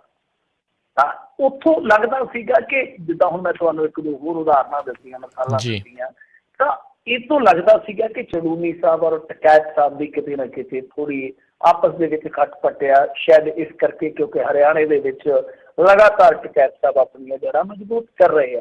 ਪਰ ਅੱਜ ਦੀ PC ਨੇ ਉਹ ਸਾਰੇ ਧਰਮ ਭੁਲੇਖੇ ਕਹਿ ਲਓ ਆਪਸ ਦੇ ਵਿੱਚ ਸੀ ਜਾਂ ਲੋਕਾਂ ਦੇ ਵਿੱਚ ਸੀ, ਉਹ ਸਾਰੇ ਦੂਰ ਕਰ ਦਿੱਤੇ ਆ। ਪਰ ਅੰਦਰੋਂ ਜੋ ਪਤਾ ਲੱਗ ਰਿਹਾ ਹੈ, ਜੋ ਅੰਦਰ ਦੀ ਜਾਣਕਾਰੀ ਹੈ, ਉਹ ਇਹ ਆ ਕਿ ਦਰਸ਼ਨਪਾਲ ਜੀ ਨੇ ਇਹਦੇ ਵਿੱਚ ਬਹੁਤ ਵੱਡਾ ਰੋਲ ਪਲੇ ਕੀਤਾ ਹੈ। ਮਤਲਬ ਕਿ ਉਹਨਾਂ ਨੇ ਨਾ ਸਿਰਫ ਬਿਖਰ ਰਹੀਆਂ ਪੰਜਾਬ ਦੀਆਂ ਜਥੇਬੰਦੀਆਂ ਨੂੰ ਇੱਕ ਮਾਲਾ ਦੇ ਵਿੱਚ ਪਰੋਣ ਦਾ ਰੋਲ ਅਦਾ ਕੀਤਾ, ਬਲਕਿ ਜੋ ਇਹ ਟਕੈਤ ਔਰ ਚੜੂਨੀ ਸਾਹਿਬ ਦੀ ਕਿਤੇ ਨਾ ਕਿਤੇ ਸੀਗੀ ਦੂਰੀ, ਇਸ ਨੂੰ ਵੀ ਮੇਟਿਆ ਵਾ। ਤੇ ਉਹਦਾ ਮੈਂ ਜਿਵੇਂ ਤੁਹਾਨੂੰ ਕਿਹਾ ਕਿ ਪ੍ਰਤੱਖ ਉਦਾਹਰਨ, ਉਗੜਵੀਂ ਮਿਸਾਲ ਜਿਹੜੀ ਆ ਉਹ ਉਸ ਵੇਲੇ ਵੇਖਣ ਨੂੰ ਮਿਲੀ ਜਦੋਂ ਇਹ PC ਕਰਨ ਆਏ, ਮਤਲਬ ਕਿ ਮੋਢੇ ਨਾਲ ਮੋਢਾ ਖਹਿਣ ਰਿਹਾ ਸੀਗਾ। ਸੋ ਇਹ ਦੱਸਿਆ ਜਾਂਦਾ ਕਿ ਅੰਦਰ ਖਾਤੇ ਸਭ ਕੁਛ ਰੋਲ ਜਿਹੜਾ ਹੈ ਉਹ ਜਿੱਦਾਂ ਡਾਕਟਰ ਦਰਸ਼ਨਪਾਲ ਜੀ ਹੋਰਾਂ ਨੇ ਅਦਾ ਕੀਤਾ। ਤਾਂ ਮੇਰੇ ਖਿਆਲ ਦੇ ਨਾਲ ਇਹ ਚੰਗੀ ਗੱਲ ਵੀ ਹੈ ਕਿ ਪੰਜਾਬ ਦੀਆਂ ਜਥੇਬੰਦੀਆਂ ਦਾ ਖਲਾਰਾ, ਫਿਰ ਚੜੂਨੀ ਸਾਹਿਬ ਦਾ, ਟਕੈਤ ਸਾਹਿਬ ਦਾ, ਤੇ ਜੇ ਇਹ ਸਾਰੀਆਂ ਚੀਜ਼ਾਂ ਜ਼ਿਆਦਾ ਵਿਗਾੜ ਧਾਰਨ ਕਰ ਲੈਂਦੀਆਂ ਤਾਂ ਫਿਰ ਬਹੁਤ ਔਖਾ ਹੋ ਜਾਂਦਾ, ਕਿਉਂਕਿ ਨੈਗੇਟਿਵ ਮੈਸੇਜ ਹੇਠਲੇ ਪੱਧਰ ਤੇ ਵੀ ਜਾਂਦਾ। ਤੇ ਲੜਾਈ ਤਾਂ ਕੀ ਲੋਕਾਂ ਦੇ ਸਿਰ ਤੇ ਹੀ ਆ ਨਾ। ਜੇ ਲੋਕਾਂ ਦੇ ਵਿੱਚ ਮੈਸੇਜ ਪੋਜ਼ਿਟਿਵ ਨਹੀਂ ਜਾਏਗਾ ਤਾਂ ਫਿਰ ਕਹਾਣੀ ਖਰਾਬ ਹੋਏਗੀ। ਪਰ ਮੈਨੂੰ ਲੱਗਦਾ ਹੈ ਕਿ ਹੌਲੀ ਹੌਲੀ ਗੱਡੀ ਹੁਣ ਲੀਹ ਤੇ ਪਰਤਣੀ ਸ਼ੁਰੂ ਹੋ ਗਈ ਹੈ। ਜੇ ਮਹਾਂਪੰਚਾਇਤਾਂ ਕਾਮਯਾਬੀ ਨਾਲ ਮਹਾਰਾਸ਼ਟਰ, ਕਰਨਾਟਕ ਦੇ ਵਿੱਚ ਕਰ ਦਿੱਤੀਆਂ ਜਾਂਦੀਆਂ ਤਾਂ ਫਿਰ ਤੇ ਸਮਝ ਲਓ ਕਿ ਮਾਮਲਾ ਵਾਕਈ ਸਰਕਾਰ ਵਾਸਤੇ ਗੜਬੜ ਵਾਲਾ ਹੈ ਆਉਣ ਵਾਲੇ ਸਮੇਂ। ਸੋ ਉਹਨਾਂ ਨੂੰ ਰੋਕਣ ਦੀ ਕੋਸ਼ਿਸ਼ ਕਰਨਗੇ ਫਿਰ? ਹਾਂਜੀ, ਦੇਖੋ ਮਹਾਰਾਸ਼ਟਰ ਦੇ ਵਿੱਚ ਤੇ ਕੋਈ ਸਮੱਸਿਆ ਨਹੀਂ ਹੈਗੀ ਐਡੀ। ਮਹਾਰਾਸ਼ਟਰ ਦੇ ਵਿੱਚ ਸਮੱਸਿਆ ਨਹੀਂ ਹੈ, ਪਰ ਗੁਜਰਾਤ ਦੇ ਵਿੱਚ ਔਰ ਕਰਨਾਟਕ ਦੇ ਵਿੱਚ ਹੋ ਸਕਦਾ ਕਿ ਪ੍ਰਸ਼ਾਸਨ ਜ਼ੋਰ ਲਾਵੇ। ਪਰ ਚੱਕਰ ਇਹ ਆ ਨਾ ਕਿ ਬਹੁਤੀ ਸਖਤੀ ਨਹੀਂ ਕਰ ਸਕਦੇ, ਮਤਲਬ ਕਿ ਸਿੱਧੇ ਤੌਰ ਤੇ ਸਖਤੀ ਨਹੀਂ ਕਰ ਸਕਦੇ। ਉੱਦਾਂ ਹੁਣ ਯੋਗੀ ਆਦਿੱਤਿਆਨਾਥ ਨੇ 5000 ਬੰਦੇ ਤੇ FIR ਦਰਜ ਕਰ ਦਿੱਤੀ ਹੈ ਕਿ ਜਿਹੜਾ ਮਹਾਂਪੰਚਾਇਤ 'ਚ 5000 ਬੰਦਾ ਸ਼ਾਮਲ ਹੋਏ ਸੀ, ਸਾਰਿਆਂ ਤੇ ਪਰਚਾ ਕਰ ਦਿੱਤਾ। ਪਰ 5000 ਨੂੰ ਇਕੱਠਿਆਂ ਗ੍ਰਿਫਤਾਰ ਥੋੜ੍ਹੀ ਕਰ ਲੈਣਗੇ ਉਹ, ਕਿਉਂਕਿ ਬਹੁਤ ਵੱਡੇ ਪੱਧਰ ਤੇ ਫਿਰ ਵਿਰੋਧ ਸ਼ੁਰੂ ਹੋ ਜਾਏਗਾ। ਸੋ ਕਹਿਣ ਦਾ ਮਤਲਬ ਕਿ ਪ੍ਰਸ਼ਾਸਨ ਅੰਦਰ ਖਾਤੇ ਤੇ ਬਹੁਤ ਕੁਝ ਕਰੂਗਾ, ਹੋ ਸਕਦਾ ਸਾਹਮਣੇ ਵੀ ਕੁਝ ਕਰੇ, ਪਰ ਬਹੁਤ ਕੁਝ ਸਾਹਮਣੇ ਨਹੀਂ ਕਰੇਗਾ, ਤਾਂ ਕਿ ਮੈਸੇਜ ਜਿਹੜਾ ਆ ਉਹ ਉਲਟ ਨਾ ਜਾਵੇ, ਕਿਉਂਕਿ ਸਿਆਸੀ ਨੁਕਸਾਨ ਦਾ ਵੀ ਡਰ ਰਹੇਗਾ ਨਾ ਭਾਰਤੀ ਜਨਤਾ ਪਾਰਟੀ। ਬਿਲਕੁਲ ਬਿਲਕੁਲ, ਉਹਦਾ ਤਾਂ ਸਭ ਤੋਂ ਜ਼ਿਆਦਾ ਖਤਰਾ ਹੈ ਇਹਨਾਂ ਨੂੰ। ਅਗਲੀ ਮਿੰਟੋ 'ਚ ਗੱਲ ਕਰੀਏ, ਸਾਬਕਾ ਫੌਜੀ ਜਿਹੜੇ ਸੀਗੇ ਜੀਤ ਸਿੰਘ ਤੇ ਗੁਰਮੁਖ ਸਿੰਘ ਨੂੰ ਦਿੱਲੀ ਦੀ ਅਦਾਲਤ ਤੋਂ ਮਿਲੀ ਜ਼ਮਾਨਤ। ਇਹ ਆਪਣੇ ਪੰਜਾਬੀਆਂ ਦੇ ਕਹਿ ਲਓ ਸਰਮਾਇਆ ਸੀਗੇ ਬਜ਼ੁਰਗ ਜੀ। ਇਹ ਬਾਬੇ ਜਿਹੜੇ ਆ ਚੜ੍ਹਦੀ ਕਲਾ ਵਾਲੇ ਬਾਬੇ ਆ, ਜਿੱਦਾਂ ਅਸੀਂ ਇਤਿਹਾਸ 'ਚ ਪੜ੍ਹਦੇ ਹਾਂ, ਬਾਬਿਆਂ ਦਾ ਬਹੁਤ ਤਕੜਾ ਰੋਲ ਆ। ਗਦਰੀ ਬਾਬਿਆਂ ਨੂੰ ਯਾਦ ਕੀਤਾ ਜਾਂਦਾ ਹੈ ਔਰ ਮਹਾਨ ਨਾਇਕ ਸੀਗੇ ਉਹ। ਤਾਂ ਅੱਜ ਦੇ ਦੌਰ ਦੇ ਵਿੱਚ ਵੀ ਕਹਿ ਲਓ ਕਿ ਉਹਨਾਂ ਦੇ ਅਗਲੇ ਜਿਹੜੇ ਝੰਡਾ ਬਰਦਾਰ ਨੇ, ਜਿਨ੍ਹਾਂ ਨੇ ਇਸ ਸੋਚ ਦਾ ਝੰਡਾ ਚੁੱਕਿਆ ਹੋਇਆ, ਤਾਂ ਬਾਬੇ ਅੱਜ ਵੀ ਮੌਜੂਦ ਆ ਕਿਸੇ ਨਾ ਕਿਸੇ ਰੂਪ 'ਚ। ਤਾਂ ਇਹ ਬਜ਼ੁਰਗ ਜਿਹੜੇ ਆ, ਇਹਨਾਂ 'ਚੋਂ ਇੱਕ ਦੀ ਉਮਰ ਮੇਰੇ ਖਿਆਲ ਦੇ ਨਾਲ 80 ਸਾਲ ਆ, ਇੱਕ ਦੀ ਆਰਜਾ ਜਿਹੜੀ ਆ ਉਹ ਲਾ ਲਓ ਕਿ 70 ਕੁ ਸਾਲ ਆ। ਤਾਂ ਇਸ ਉਮਰ ਦੇ ਵਿੱਚ ਦੇਖੋ, ਇੱਕ ਗੱਲ ਆ, ਸੋਚ ਕੇ ਵੇਖੋ ਕਿ ਪੋਹ ਬਾਗ ਦੀਆਂ ਰਾਤਾਂ ਇੱਕ ਬਜ਼ੁਰਗ ਜਿਹਨੂੰ ਆਪਾਂ ਘਰ ਦੇ ਵਿੱਚ ਕਿੰਨਾ ਸਾਂਭਦੇ ਆ, ਉਹਨੂੰ ਸੇਕ ਵੀ ਦਿੰਦੇ ਆ, ਥੱਲੇ ਬੱਠਲ ਦੇ ਵਿੱਚ ਕੋਲੇ ਵੀ ਪਾ ਕੇ ਸੇਕ ਦਿੱਤਾ ਜਾਂਦਾ, 2 ਰਜਾਈਆਂ ਹੁੰਦੀਆਂ, ਬਾਪੂ ਨੂੰ ਚਾਹ ਪਾਣੀ ਵੀ ਬਹੁਤ ਪਿਆਰ ਦੇ ਨਾਲ ਦਿੱਤਾ ਜਾਂਦਾ ਹੈ, ਕਿਉਂਕਿ ਸਿਆਲ ਕਹਿੰਦੇ ਆ ਕਿ ਬਜ਼ੁਰਗ ਵਾਸਤੇ ਬੜਾ ਔਖਾ ਹੁੰਦਾ ਹੈ ਵਾਕਈ। ਤੇ ਇਹ ਵੀ ਤੇ ਬਜ਼ੁਰਗ ਨੇ ਨਾ, ਕਿਸੇ ਦੇ ਦਾਦੇ ਹੋਣਗੇ, ਪਿਓ ਹੋਣਗੇ, ਉਹ ਉੱਥੇ ਜਾ ਕੇ ਲੜ ਰਹੇ ਸੀ। ਮੈਂ ਤਾਂ ਕਹਿ ਰਿਹਾ ਵਾਂ ਕਿ ਬਾਬੇ ਵਾਕਿਆ ਹੀ ਪੰਜਾਬੀਅਤ ਦੇ ਸਰਮਾਏ ਆ। ਤਾਂ ਇਹਨਾਂ 'ਚੋਂ ਯਾਨੀ ਬਜ਼ੁਰਗ ਜਿਹੜੇ ਸੀਗੇ ਫੌਜੀ ਜੀਤ ਸਿੰਘ ਜੀ ਔਰ ਗੁਰਮੁਖ ਸਿੰਘ ਜੀ, ਇਹਨਾਂ ਦੋਨਾਂ ਦੀ ਅਰੈਸਟ ਹੋ ਗਈ ਸੀਗੀ, ਦੋਨਾਂ ਨੂੰ ਗ੍ਰਿਫਤਾਰ ਕਰਕੇ ਜੇਲ੍ਹ ਘੱਲ ਦਿੱਤਾ ਗਿਆ ਸੀਗਾ। ਉਸ ਤੋਂ ਬਾਅਦ ਪੈਰਵਾਈ ਸ਼ੁਰੂ ਕੀਤੀ ਗਈ। ਹਾਲਾਂਕਿ ਜ਼ਮਾਨਤ ਅੱਜ ਇਹਨਾਂ ਦੀ ਹੋ ਗਈ ਆ, ਦੋਨਾਂ ਬਾਬਿਆਂ ਦੀ, ਪਰ ਇਹ ਘਰ ਨਹੀਂ ਆ ਸਕੇ। ਉਹਦਾ ਕਾਰਨ ਇਹ ਆ ਕਿ ਕੋਈ ਕਾਗਜ਼ੀ ਪੱਤਰੀ ਕੁਛ ਰਹਿ ਗਈ ਫਾਰਮੈਲਿਟੀ, ਜਿਹੜੀ ਕਿ ਬੰਦੀ ਤੋਂ ਬਾਅਦ ਸ਼ਾਇਦ ਨਹੀਂ ਸੀ ਹੋ ਸਕਦੀ। ਸੋ ਹੁਣ ਉਮੀਦ ਆ ਕਿ ਕੱਲ੍ਹ ਇਹਨਾਂ ਨੂੰ ਕੱਢ ਦਿੱਤਾ ਜਾਊਗਾ। ਮਤਲਬ ਕੱਢਣ ਤੋਂ ਕੀ ਭਾਵ ਹੁੰਦਾ, ਜੇਲ੍ਹ ਦਾ ਸ਼ਬਦ ਹੈ, ਕੱਢ ਦਿੱਤਾ ਜਾਊਗਾ ਕਿ ਜੇਲ੍ਹ 'ਚੋਂ ਇਹਨਾਂ ਨੂੰ ਰਿਹਾਈ ਜਿਹੜੀ ਆ ਉਹ ਕੱਲ੍ਹ ਨੂੰ ਹੋ ਸਕਦਾ ਕਿ ਮਿਲ ਜਾਵੇ। ਤਾਂ ਇਹ ਸਾਰੀ ਜਾਣਕਾਰੀ ਜਿਹੜੀ ਆ ਦਿੱਲੀ ਸਿੱਖ ਗੁਰਦੁਆਰਾ ਪ੍ਰਬੰਧਕ ਕਮੇਟੀ ਦੇ ਜਿਹੜੇ ਪ੍ਰਧਾਨ ਹੈ ਮਨਜਿੰਦਰ ਸਿੰਘ ਸਿਰਸਾ, ਉਹਨਾਂ ਵੱਲੋਂ ਦਿੱਤੀ ਗਈ। ਤਾਂ ਉਹਨਾਂ ਨੇ ਇਹ ਵੀ ਦੱਸਿਆ ਕਿ ਅਦਾਲਤ ਨੇ ਇਹ ਮੰਨਿਆ ਕਿ ਦੋਹਾਂ ਜਣਿਆਂ ਨੂੰ, ਯਾਨੀ ਦੋਹਾਂ ਬਾਬਿਆਂ ਨੂੰ ਜੇਲ੍ਹ 'ਚ ਰੱਖਣਾ ਸਹੀ ਨਹੀਂ ਹੋਏਗਾ। ਤਾਂ ਅਦਾਲਤ ਨੇ ਵੀ ਕਿਤੇ ਨਾ ਕਿਤੇ ਸਹਿਮਤੀ ਜਤਾਈ ਹੈ। ਤਾਂ ਉਦੋਂ ਵੀ ਕਿਹਾ ਸੀਗਾ, ਅੱਜ ਵੀ ਕਹਿੰਦੇ ਆ ਕਿ ਦਿੱਲੀ ਕਮੇਟੀ ਦਾ ਰੋਲ ਬਹੁਤ ਵਧੀਆ ਰਿਹਾ, ਕਿਉਂਕਿ 3 ਮੁੰਡੇ ਪਹਿਲਾਂ ਇਹਨਾਂ ਨੇ ਰਿਹਾ ਕਰਵਾ ਦਿੱਤੇ ਕਾਨੂੰਨੀ ਪੈਰਵਾਈ ਕਰਕੇ, 2 ਬਾਬਿਆਂ ਦੀ ਜ਼ਮਾਨਤ ਹੋ ਗਈ ਆ। ਵੈਸੇ ਮੈਂ ਤੁਹਾਨੂੰ ਦੱਸ ਦੇਵਾਂ ਕਿ ਮਜ਼ਦੂਰ ਆਗੂ ਨਵਦੀਪ ਕੌਰ ਆ ਜਿਹੜੀ ਹਾਂਜੀ। ਗੰਡਰ ਸਾਡੇ ਡਿਸਟ੍ਰਿਕਟ ਤੋਂ ਹੀ ਆ, ਤਾਂ ਉਸ ਕੁੜੀ ਦੀ ਵੀ ਬੇਲ ਹੋ ਗਈ ਇੱਕ ਕੇਸ ਦੇ ਵਿੱਚ। ਪਰ ਪ੍ਰੋਬਲਮ ਇਹ ਆ ਕਿ ਉਹਦੀ ਵੀ ਰਿਹਾਈ ਨਹੀਂ ਹੋਈ। ਉਹਦਾ ਕਾਰਨ ਇਹ ਆ ਕਿ ਉਸ ਕੁੜੀ 'ਤੇ 2-3 FIR ਜਿਹੜੀਆਂ ਨੇ ਦਰਜ ਨੇ, ਤਾਂ ਜਦ ਤੱਕ ਸਾਰੀਆਂ FIR 'ਚੋਂ ਜ਼ਮਾਨਤ ਨਹੀਂ ਮਿਲਦੀ ਉਦੋਂ ਤੱਕ ਉਸ ਕੁੜੀ ਨੂੰ ਰਿਹਾਈ ਨਹੀਂ ਮਿਲੇਗੀ। ਜ਼ਮਾਨਤ ਵਾਲੇ ਪੱਖ ਤੋਂ ਜੇ ਦੇਖੀਏ ਤਾਂ ਅੱਜ ਹੋਰ ਵੀ ਵੱਡੀ ਖਬਰ ਆਈ ਆ ਜਿਹੜੀ ਮੀਡੀਆ 'ਚ ਨਹੀਂ ਹੈ, ਪਰ ਆਪਾਂ ਕਿਉਂਕਿ ਪੁਸ਼ਟੀ ਕੀਤੀ ਹੈ ਉਹਦੀ, ਜਿਹੜੇ ਵਕੀਲ ਆ ਉਹਨਾਂ ਦੇ ਜਿਨ੍ਹਾਂ ਨੇ ਪੈਰਵਾਈ ਕੀਤੀ ਬੀਬੀ ਤਮੰਨਾ ਜੀ, ਬਹੁਤ ਵਧੀਆ ਕਹਿ ਲਓ ਕਿ ਉਹ ਕੁੜੀ ਆ ਜਿਨ੍ਹਾਂ ਨੇ ਇਹ ਸਾਰੀ ਪੈਰਵਾਈ ਕਰਕੇ ਗਰੀਬ ਬੱਚਾ ਜਿਹੜਾ ਇਹਨਾਂ ਨੇ ਫੜਿਆ ਸੀਗਾ ਸ਼ਹੀਨ ਬਾਗ 'ਚ, ਜਿਹੜਾ ਲੰਗਰ ਸਰਵ ਕਰਦਾ ਸੀਗਾ, ਵਰਤਾਉਂਦਾ ਸੀਗਾ, ਲਵਪ੍ਰੀਤ ਸਿੰਘ, ਤੁਹਾਨੂੰ ਯਾਦ ਆ ਗਿਆ ਹੋਣਾ, ਗੋਲ ਪਰਨਾ ਬੰਨਿਆ ਹੋਇਆ ਮੁੰਡੇ ਦੇ, ਲੰਗਰ ਵਰਤਾਉਂਦਾ ਸੀਗਾ, ਗਰੀਬ ਘਰ ਦਾ ਕਾਕਾ ਸੀਗਾ ਕੈਥਲ ਜ਼ਿਲ੍ਹੇ ਦਾ, ਤੇ ਉਹਨੂੰ ਇਹਨਾਂ ਨੇ ਅਰੈਸਟ ਕੀਤਾ ਸੀ। ਉਸ ਤੋਂ ਬਾਅਦ ਪਰਿਵਾਰ ਦੀ ਤੇ ਇੰਨੀ ਪਹੁੰਚ ਨਹੀਂ ਸੀ, ਪਰ ਉਹ ਜਿੱਦਾਂ ਮੈਂ ਤੁਹਾਨੂੰ ਕਿਹਾ ਕਿ ਕੁਛ ਮਨੁੱਖਤਾਵਾਦੀ ਲੋਕ ਜਿਹੜੇ ਆ ਉਹ ਅੱਗੇ ਆ ਜਾਂਦੇ ਹੁੰਦੇ ਆ, ਕਈ ਵਾਰ ਬਾਹਰ ਫੜ ਲੈਂਦੇ ਆ ਤੇ ਪਾਰ ਵੀ ਲਾ ਦਿੰਦੇ ਆ। ਉਹਨਾਂ ਨੇ ਪੈਰਵਾਈ ਕੀਤੀ ਤਾਂ ਉਹ ਲਵਪ੍ਰੀਤ ਮੁੰਡੇ ਨੂੰ ਵੀ ਬੇਲ ਮਿਲ ਗਈ ਹੈ NIA ਵਾਲੇ ਮਾਮਲੇ 'ਚ ਨਾ, ਮਤਲਬ ਕਿ ਜਿਹੜਾ UAP ਵਾਲਾ ਸੀਗਾ, ਤੁਹਾਨੂੰ ਯਾਦ ਹੋਣਾ ਸਭ ਤੋਂ ਪਹਿਲਾਂ ਪਰਚਾ ਉਸ ਮੁੰਡੇ ਤੇ ਪਿਆ ਸੀਗਾ ਜੀ। ਉਸ ਤੋਂ ਬਾਅਦ ਬਹੁਤ ਸਾਰੇ ਕੇਸ ਜਿਹੜੇ ਆ ਉਹ ਆਪਾਂ ਰਜਿਸਟਰਡ ਦੇਖੇ ਸੀਗੇ, ਉਹਨੂੰ ਵੀ ਜ਼ਮਾਨਤ ਮਿਲ ਗਈ ਹੈ। ਪਰ ਇਤਫਾਕ ਵੇਖੋ ਰਿਹਾਈ ਉਹਦੀ ਵੀ ਨਹੀਂ ਹੋਈ ਅੱਜ। ਕਿਉਂ? ਕਿਉਂਕਿ ਉਹਦਾ ਇੱਕ ਕੇਸ ਇੱਥੇ ਪੰਜਾਬ 'ਚ ਰਜਿਸਟਰਡ ਆ, ਮਤਲਬ ਕਿ ਸਮਾਣਾ ਥਾਣੇ ਦੇ ਵਿੱਚ ਆ। ਉਹ ਵਕੀਲ ਬੀਬੀ ਨੇ ਮੈਨੂੰ ਦੱਸਿਆ ਕਿ ਉੱਥੇ ਪੰਜਾਬ ਸਰਕਾਰ ਦਾ ਹੁਣ ਇੱਕ ਰੋਲ ਬਣਦਾ, ਜੇ ਪੰਜਾਬ ਸਰਕਾਰ ਚਾਹੇ ਤਾਂ ਬਹੁਤ ਜਲਦੀ ਜ਼ਮਾਨਤ ਹੋ ਜਾਏਗੀ। ਵੈਸੇ ਉਹ ਜ਼ਮਾਨਤ ਲਾਉਣ ਜਾ ਰਹੇ ਅਗਲੇ ਹਫ਼ਤੇ, ਹੋ ਜਾਏਗੀ ਇੱਥੇ ਵੀ। ਤਾਂ ਕਹਿਣ ਦਾ ਮਤਲਬ ਕਿ 3 ਵੱਡੀਆਂ ਖਬਰਾਂ ਨੇ। ਇਤਫਾਕ ਵੇਖੋ ਕਿ ਤਿੰਨਾਂ ਦੇ ਵਿੱਚ ਰਿਹਾਈ ਨਹੀਂ ਹੈਗੀ, ਤਿੰਨਾਂ ਦੇ ਵਿੱਚ ਰਿਹਾਈ ਨਹੀਂ ਹੋਈ, ਪਰ ਰਾਹਤ ਬਹੁਤ ਵੱਡੀ ਹੈ। ਲਵਪ੍ਰੀਤ ਲਈ ਵੀ ਬਹੁਤ ਵੱਡੀ ਰਾਹਤ ਹੈ ਉਸ ਬੱਚੇ ਵਾਸਤੇ, ਕਿਉਂਕਿ ਇੱਕ ਪਾਸੋਂ ਜਿਹੜਾ ਮੇਨ ਕੇਸ ਸੀਗਾ NIA ਦਾ, ਉਹਦੇ 'ਚੋਂ ਬੇਲ ਹੋਣ ਦਾ ਮਤਲਬ ਹੈ ਕਿ ਉਸੇ ਗਰਾਊਂਡ 'ਤੇ ਹੁਣ ਦੂਜੇ ਕੇਸ 'ਚ ਉਹਦੀ ਬੇਲ ਜਿਹੜੀ ਆ ਹੋ ਜਾਏਗੀ। ਪਰ ਬਹੁਤ ਔਖਾ ਹੁੰਦਾ ਜਦੋਂ ਬੰਦੇ ਦੀ ਇੱਦਾਂ ਇੱਕ ਪਾਸੋਂ ਜ਼ਮਾਨਤ ਹੋ ਜਾਵੇ ਤੇ ਦੂਜੇ ਪਾਸਿਓਂ ਕੋਈ ਕਾਗਜ਼ੀ ਕਾਰਵਾਈ ਦੇ ਤੌਰ 'ਤੇ ਰਹਿ ਜਾਵੇ ਮਾਮਲਾ, ਜਾਂ ਕੋਈ ਹੋਰ ਮਾਮਲਾ ਹੋਵੇ ਤਾਂ ਮਨ ਮਸੂਸਿਆ ਤਾਂ ਜ਼ਰੂਰ ਜਾਂਦਾ ਹੈ। ਜੀ, ਇਹ ਗੱਲ ਤਾਂ ਸਹੀ ਹੈ, ਬਿਲਕੁਲ। ਅਗਲੀ ਗੱਲ ਕਰੀਏ, ਕਾਂਗਰਸੀਆਂ ਨੇ ਵੰਡੇ ਰਾਜਾ ਵੜਿੰਗ ਤੇ ਉਹਨਾਂ ਦੀ ਪਤਨੀ ਦੀ ਤਸਵੀਰ ਲੱਗੇ ਡਿਨਰ ਸੈੱਟ। ਪਤਾ ਨਹੀਂ ਕੀ ਇਹ ਚੱਲਦਾ ਪਿਆ, ਸਮਝ ਤੋਂ ਪਰੇ ਆ। ਇਹ ਖਬਰ ਕਾਫੀ ਚਰਚਿਤ ਹੈ ਇਸ ਵੇਲੇ, ਕੋਈ ਵੀਡੀਓ ਵੀ ਵਾਇਰਲ ਹੋਈ ਆ। ਉਸ ਤੋਂ ਬਾਅਦ ਤੁਹਾਨੂੰ ਪਤਾ ਹੀ ਅੱਜ ਕੱਲ੍ਹ ਵਾਇਰਲ ਚੀਜ਼ਾਂ ਦੀਆਂ ਫਿਰ ਖਬਰਾਂ ਬਣ ਜਾਂਦੀਆਂ, ਬਹੁਤ ਸਾਰੇ ਮੀਡੀਆ ਆਊਟਲੈਟ ਫਿਰ ਉਸ ਚੀਜ਼ ਨੂੰ ਕਵਰ ਕਰਦੇ ਨੇ।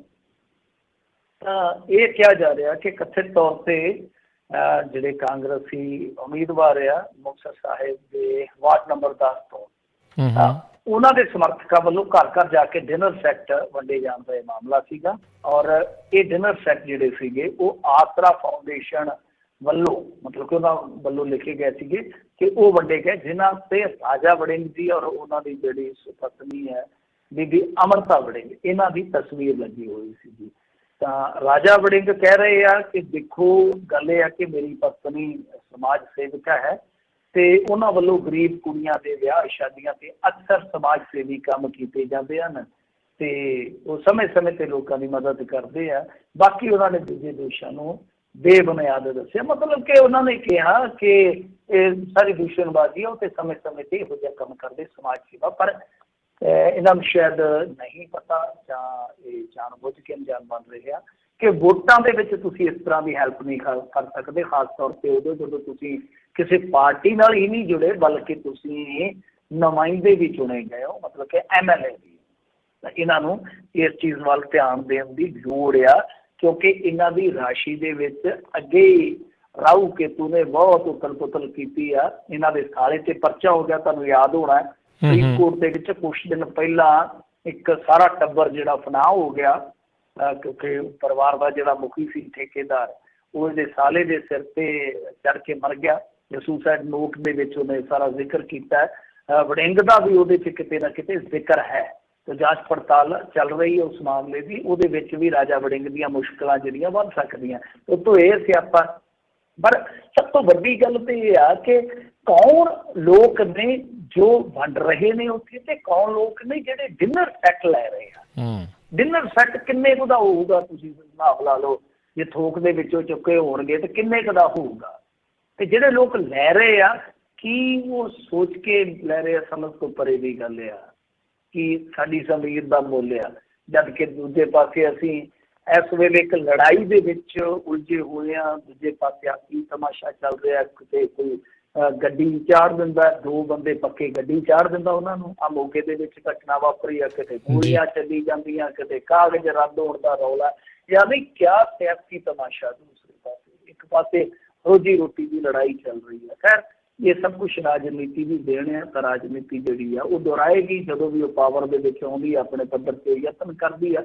ਪਰ ਮੇਰੇ ਖਿਆਲ ਦੇ ਨਾਲ ਇਹ ਵੋਟਾਂ ਜਿਹੜੀਆਂ ਨੇ ਪੰਜਾਬ ਦੀਆਂ, ਖਾਸ ਤੌਰ 'ਤੇ ਸਥਾਨਕ ਸਰਕਾਰਾਂ ਦੀਆਂ ਜਾਂ ਪੰਚਾਇਤੀ ਚੋਣਾਂ, ਇਹ ਤਾਂ ਇੱਕ ਤਰ੍ਹਾਂ ਨਾਲ ਕਹਿ ਲਓ ਕਿ ਬਸ ਉਹ ਡਾਂਗ ਵਾਲੀ ਖੇਡ ਬਣ ਗਈ ਆ। ਜਿਵੇਂ ਕਹਿੰਦੇ ਨੇ ਜਿਹਦੀ ਡਾਂਗ ਉਹਦੀ ਮੱਝ, ਬਸ ਉਹੀ ਆ, ਕੁੱਟੀ ਜਾਂਦਾ।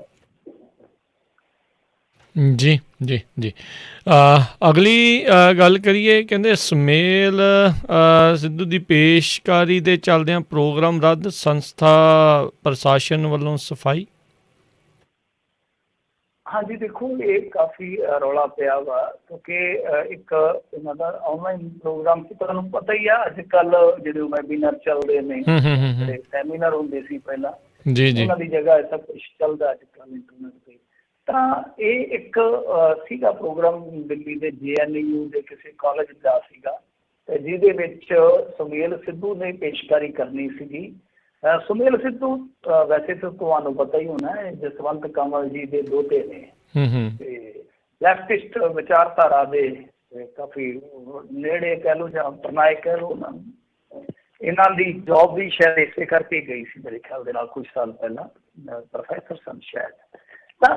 ਤਾਂ ਬਹੁਤ ਇਤਿਹਾਸ ਦੇ ਜਾਣਕਾਰ ਹੈ। ਜੇ ਤੁਸੀਂ ਇਹਨਾਂ ਕੋਲ ਕਿਤੇ ਬੈਠੋਗੇ ਤਾਂ ਗੱਲਾਂ ਤੋਂ ਪਤਾ ਲੱਗਦਾ ਹੈ। ਨਿੱਜੀ ਤੌਰ 'ਤੇ ਮੈਂ ਮਿਲਿਆ ਤਾਂ ਕਾਫੀ ਜਾਣਕਾਰੀ ਰੱਖਦੇ ਆ, ਬਹੁਤ ਵਧੀਆ, ਖਾਸ ਤੌਰ 'ਤੇ ਪੰਜਾਬ ਦੇ ਇਤਿਹਾਸ 'ਤੇ ਕਾਫੀ ਜਾਣਕਾਰ ਆ। ਤਾਂ ਇਹਨਾਂ ਨੇ ਬੋਲਣਾ ਸੀਗਾ, ਮਤਲਬ ਕਿ ਆਪਣਾ ਲੈਕਚਰ ਜਿਹੜਾ ਦੇਣਾ ਸੀਗਾ, ਉਹ ਦੇਣਾ ਸੀਗਾ ਬਾਬਾ ਫਰੀਦ ਤੋਂ ਸਿੰਘੂ ਬਾਰਡਰ ਤੱਕ। ਮਤਲਬ ਕਿ ਮੈਂ ਉਹ ਜਿਹੜੀ ਪੜ੍ਹ ਰਿਹਾ ਸੀਗਾ ਜਾਣਕਾਰੀ, ਉਹਦੇ ਵਿੱਚ ਇਹਨਾਂ ਨੇ ਉਹ ਜਿਹੜਾ ਪੋਸਟਰ ਬਣਾਇਆ ਸੀਗਾ, ਉਹ ਦੇਖਿਆ ਕਿ ਬਾਬਾ ਫਰੀਦ ਤੋਂ ਸਿੰਘੂ ਬਾਰਡਰ ਤੱਕ। ਮਤਲਬ ਕਿ ਇਹਦੇ ਵਿੱਚ ਹੁਣ ਤੁਸੀਂ ਸਿੰਘੂ ਬਾਰਡਰ ਨੂੰ ਲੈ ਸਕਦੇ ਹੋ ਕਿ ਕਿਤੇ ਨਾ ਕਿਤੇ ਸਮੱਸਿਆ ਇੱਥੋਂ ਆਈ ਹੈ। ਤਾਂ ਬਾਬਾ ਫਰੀਦ ਜੀ ਤੋਂ ਚੱਲਿਆ ਕੰਮ। ਇਹਦਾ ਮਤਲਬ ਇਹ ਆ ਕਿ ਸ਼ਾਇਦ ਉਹਨਾਂ ਦਾ ਲੈਕਚਰ ਜੋ ਸਾਡੀਆਂ ਜਿਹੜੀਆਂ ਲਹਿਰਾਂ ਰਹੀਆਂ ਨੇ, ਖਾਸ ਤੌਰ 'ਤੇ ਜਿੱਦਾਂ ਆਪਾਂ ਦੇਖੀਆਂ ਕਿ ਪੰਜਾਬੀਅਤ ਲੜੀ ਹੈ, ਜਿੱਦਾਂ ਨਿਜ਼ਾਮ ਦੇ ਉਲਟ ਜਾਂ ਝੂਠ ਦੇ ਉਲਟ ਜਾਂ ਲੁਟੇਰਿਆਂ ਦੇ ਉਲਟ, ਛਾਬਰਾਂ ਦੇ ਉਲਟ, ਮੇਰੇ ਖਿਆਲ ਦੇ ਨਾਲ ਉਹ ਇੱਕ ਸਫ਼ਰ ਜਿਹੜਾ ਉਹ ਇਹਨਾਂ ਨੇ ਬਿਆਨ ਕਰਨਾ ਸੀਗਾ। ਤਾਂ ਕਿਤੇ ਨਾ ਕਿਤੇ ਪ੍ਰੋਬਲਮ ਜਿਹੜੀ ਫਿਰ ਆਈ ਆ, ਉਹ ਆਈ ਹੈ ਸਿੰਘੂ ਬਾਰਡਰ ਦੇ ਜ਼ਿਕਰ ਤੋਂ। ਤਾਂ ਇਹ ਆਪਣੇ ਆਪ ਦੇ ਵਿੱਚ ਕਹਿ ਲਓ ਕਿ ਡਰ ਹੈ, ਪੰਜਾਬੀਆਂ ਦਾ ਡਰ ਹੈ ਕਿ ਉਹਨਾਂ ਦੇ ਜਿਹੜੇ ਇਸ ਤਰ੍ਹਾਂ ਦੇ ਇੰਟਲੈਕਚੁਅਲ ਆ ਕਿ ਉਹਨਾਂ ਦੇ ਭਾਸ਼ਣ ਵੀ ਤੁਸੀਂ ਸਹਿਣ ਨਹੀਂ ਕਰ ਸਕਦੇ। ਹਾਲਾਂਕਿ ਉਸ ਅਦਾਰੇ ਨੇ ਆਪਣੇ ਪੱਧਰ 'ਤੇ ਸਫਾਈ ਦਿੱਤੀ, ਪਰ ਆਪਾਂ ਨੂੰ ਪਤਾ ਹੀ ਹੈ ਕਿਉਂਕਿ ਥੋੜ੍ਹੇ ਦਿਨ ਪਹਿਲਾਂ, ਮੇਰੇ ਖਿਆਲ ਦੇ ਨਾਲ ਕੱਲ੍ਹ ਪਰਸੋਂ ਦੀ ਉਹ ਗੱਲ ਹੈ, ਕਿ ਬਹੁਤੇ ਦਿਨ ਪੁਰਾਣੀ ਗੱਲ ਨਹੀਂ ਹੈ। ਤਾਂ ਉਹਦੇ ਵਿੱਚ ਕੀ ਸੀਗਾ, ਮੈਂ ਇੱਕ ਖਬਰ ਪੜ੍ਹ ਰਿਹਾ ਸੀ, ਟ੍ਰਿਬਿਊਨ ਦੀ ਖਬਰ ਸੀਗੀ ਸ਼ਾਇਦ, ਤਾਂ ਉਹਦੇ 'ਚ ਜ਼ਿਕਰ ਸੀਗਾ ਕਿ ਗੱਲ ਇਉਂ ਆ ਕਿ ਜਿਹਨੇ ਵੀ ਕੋਈ ਇਸ ਤਰ੍ਹਾਂ ਦਾ ਕੌਮਾਂਤਰੀ ਸੈਮੀਨਾਰ ਕਰਨਾ, ਜਿੱਦਾਂ ਆਨਲਾਈਨ ਮੈਂ ਤੁਹਾਨੂੰ ਦੱਸਿਆ ਉਹਨੂੰ ਵੈਬੀਨਾਰ ਵਗੈਰਾ ਜੋ ਵੀ ਬੋਲਦੇ ਆ, ਤਾਂ ਉਹਦੇ ਵਿੱਚ ਕੀ ਹੈ ਕਿ ਤੁਹਾਨੂੰ ਪਹਿਲਾਂ ਵਿਸ਼ਾ ਵਸਤੂ ਜਿਹੜਾ ਉਹ ਅਗੇਤਾ ਦੱਸਣਾ ਪਊਗਾ। ਮਤਲਬ ਕਿ ਜੇ ਕੋਈ ਕੌਮਾਂਤਰੀ ਪੱਧਰ 'ਤੇ ਤੁਸੀਂ ਕੋਈ ਗੱਲਬਾਤ ਕਰਨੀ ਆ, ਸੰਵਾਦ ਰਚਾਉਣਾ, ਕੋਈ ਗੋਸ਼ਟੀ ਕਰਨੀ ਆ, ਤਾਂ ਵਿਸ਼ਾ ਵਸਤੂ ਤੁਹਾਨੂੰ ਪਹਿਲਾਂ ਕਲੀਅਰ ਕਰਨਾ ਪਊਗਾ। ਤਾਂ ਉਹ ਵੀ ਕਿਤੇ ਨਾ ਕਿਤੇ ਇਸੇ ਪ੍ਰੋਟੈਸਟ ਦਾ ਹੀ ਡਰ ਨਜ਼ਰ ਆਉਂਦਾ। ਸੋ ਇਹ ਆਪਣੇ ਆਪ ਦੇ ਵਿੱਚ ਮੈਂ ਕਹੂੰਗਾ ਕਿ ਬਹੁਤ ਵੱਡੇ ਪੱਧਰ 'ਤੇ ਹਮਲੇ ਨੇ, ਤੇ ਤੁਸੀਂ ਸ਼ਬਦ ਤੋਂ ਡਰ ਰਹੇ ਹੋ। ਤੁਸੀਂ ਇੱਕ ਤਰ੍ਹਾਂ ਨਾਲ ਕਹਿ ਲਓ ਕਿ ਜੋ ਅਕਾਦਮਿਕ ਹਕੂਕ ਹੁੰਦੇ ਆ ਉਹਨਾਂ 'ਤੇ ਵੀ ਡਾਕਾ ਮਾਰਦੇ, ਨਾ ਸਿਰਫ ਫੇਸਬੁੱਕ ਵਗੈਰਾ ਜਾਂ ਜੋ ਵੀ ਤੁਹਾਡੇ ਬੋਲਣ ਦੇ ਹੋਰ ਵਿਚਾਰਾਂ ਦੇ ਪ੍ਰਗਟਾਵੇ ਦੇ ਮੰਚ ਆ, ਨਾ ਸਿਰਫ ਉਹ 'ਤੇ ਸਕੰਜਾ ਕੱਸਿਆ ਜਾ ਰਿਹਾ, ਬਲਕਿ ਇਸ ਤਰ੍ਹਾਂ ਦੇ ਅਕਾਦਮਿਕ ਜਿਹੜੇ ਹਕੂਕ ਨੇ ਉਹ ਵੀ ਸੁੰਗੜੇ ਕਹਿ ਸਕਦੇ ਆਪਾਂ, ਕਿ ਉਹ ਵੀ ਸੁੰਗੜੇ ਜਿਹੇ ਹੋ ਗਏ ਅੱਜ ਦੇ ਨਿਜ਼ਾਮ 'ਚ।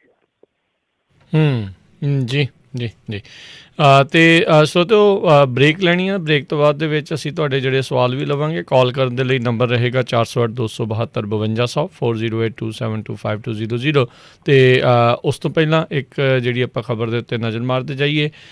ਬੈਂਕ ਲੁੱਟਣ ਵਾਲੇ ਲੁਟੇਰੇ ਬਾਰੇ ਹੋਇਆ ਜਿਹੜਾ ਹੈਰਾਨ ਕਰਨ ਵਾਲਾ ਖੁਲਾਸਾ। ਹਾਂਜੀ ਦੇਖੋ, ਇਹ ਇਕੱਲਾ ਹੀ ਨਾ ਮੁੰਡਾ ਬੈਂਕ ਲੁੱਟ ਕੇ ਲੈ ਗਿਆ ਸੀਗਾ, 8.5 ਲੱਖ ਰੁਪਈਆ ਲੈ ਗਿਆ ਸੀਗਾ। ਪਰ ਇਹਨਾਂ ਬੀਬਾ ਨਿਕਲਿਆ ਕਿ ਕਾਫੀ ਘੰਟਿਆਂ ਬਾਅਦ ਇਹਨੂੰ ਗ੍ਰਿਫਤਾਰ ਕੀਤਾ ਤੇ ਰੁਪਈਆ ਸਿਰਫ ਇਹਨੇ 15,000 ਹੀ ਖਰਚਿਆ। ਉਹ ਵੀ 15,000 ਜੋ ਡੋਜਾ ਡਾਜਾ ਲਾਉਂਦੇ ਨੇ ਉਹਨਾਂ ਤੇ ਖਰਚਿਆ, ਬਾਕੀ ਕੋਈ ਫਾਲਤੂ ਖਰਚਾ ਨਹੀਂ ਕੀਤਾ ਬੰਦੇ ਨੇ। ਪਰ ਹੈਰਾਨਗੀ ਵਾਲੀ ਗੱਲ ਇਹ ਆ ਕਿ ਇਹ ਰਿਟਾਇਰਡ SP ਦਾ ਪੋਤਾ ਸੀਗਾ ਔਰ ਫਾਦਰ ਵੀ ਇਹਦਾ ਬਹੁਤ ਵੱਡੀ ਪੋਸਟ ਤੋਂ ਰਿਟਾਇਰ ਹੋਇਆ ਗਿਆ। ਅਸਲ ਦੇ ਵਿੱਚ ਨਸ਼ੇ ਵਾਲਾ ਉਹੀ ਦੁਕਾਨ ਜਿਵੇਂ ਹੁੰਦਾ, ਤਾਂ ਇਹ ਨਸ਼ਾ ਦਾ ਹੀ ਇੱਕ ਦੁਕਾਨ ਸੀਗਾ ਕਿ ਇਹੋ ਜਿਹੇ ਮੁੰਡੇ ਨੂੰ ਵੀ, ਕਿਉਂਕਿ ਉਹਦੇ ਕੋਲ ਪੈਸੇ ਨਹੀਂ ਸੀ, ਬੈਂਕ ਤੱਕ ਲੁੱਟਣਾ ਪੈ ਗਿਆ। ਤਾਂ ਇਹ ਕਹਾਣੀ ਹੈ ਸਾਡੇ ਪੰਜਾਬ ਦੀ। ਹਾਲਾਂਕਿ ਇਹ ਖਬਰਾਂ ਜਿਹੜੀਆਂ ਉਹ ਕੁਛ ਘੱਟ ਗਈਆਂ ਸੀਗੀਆਂ।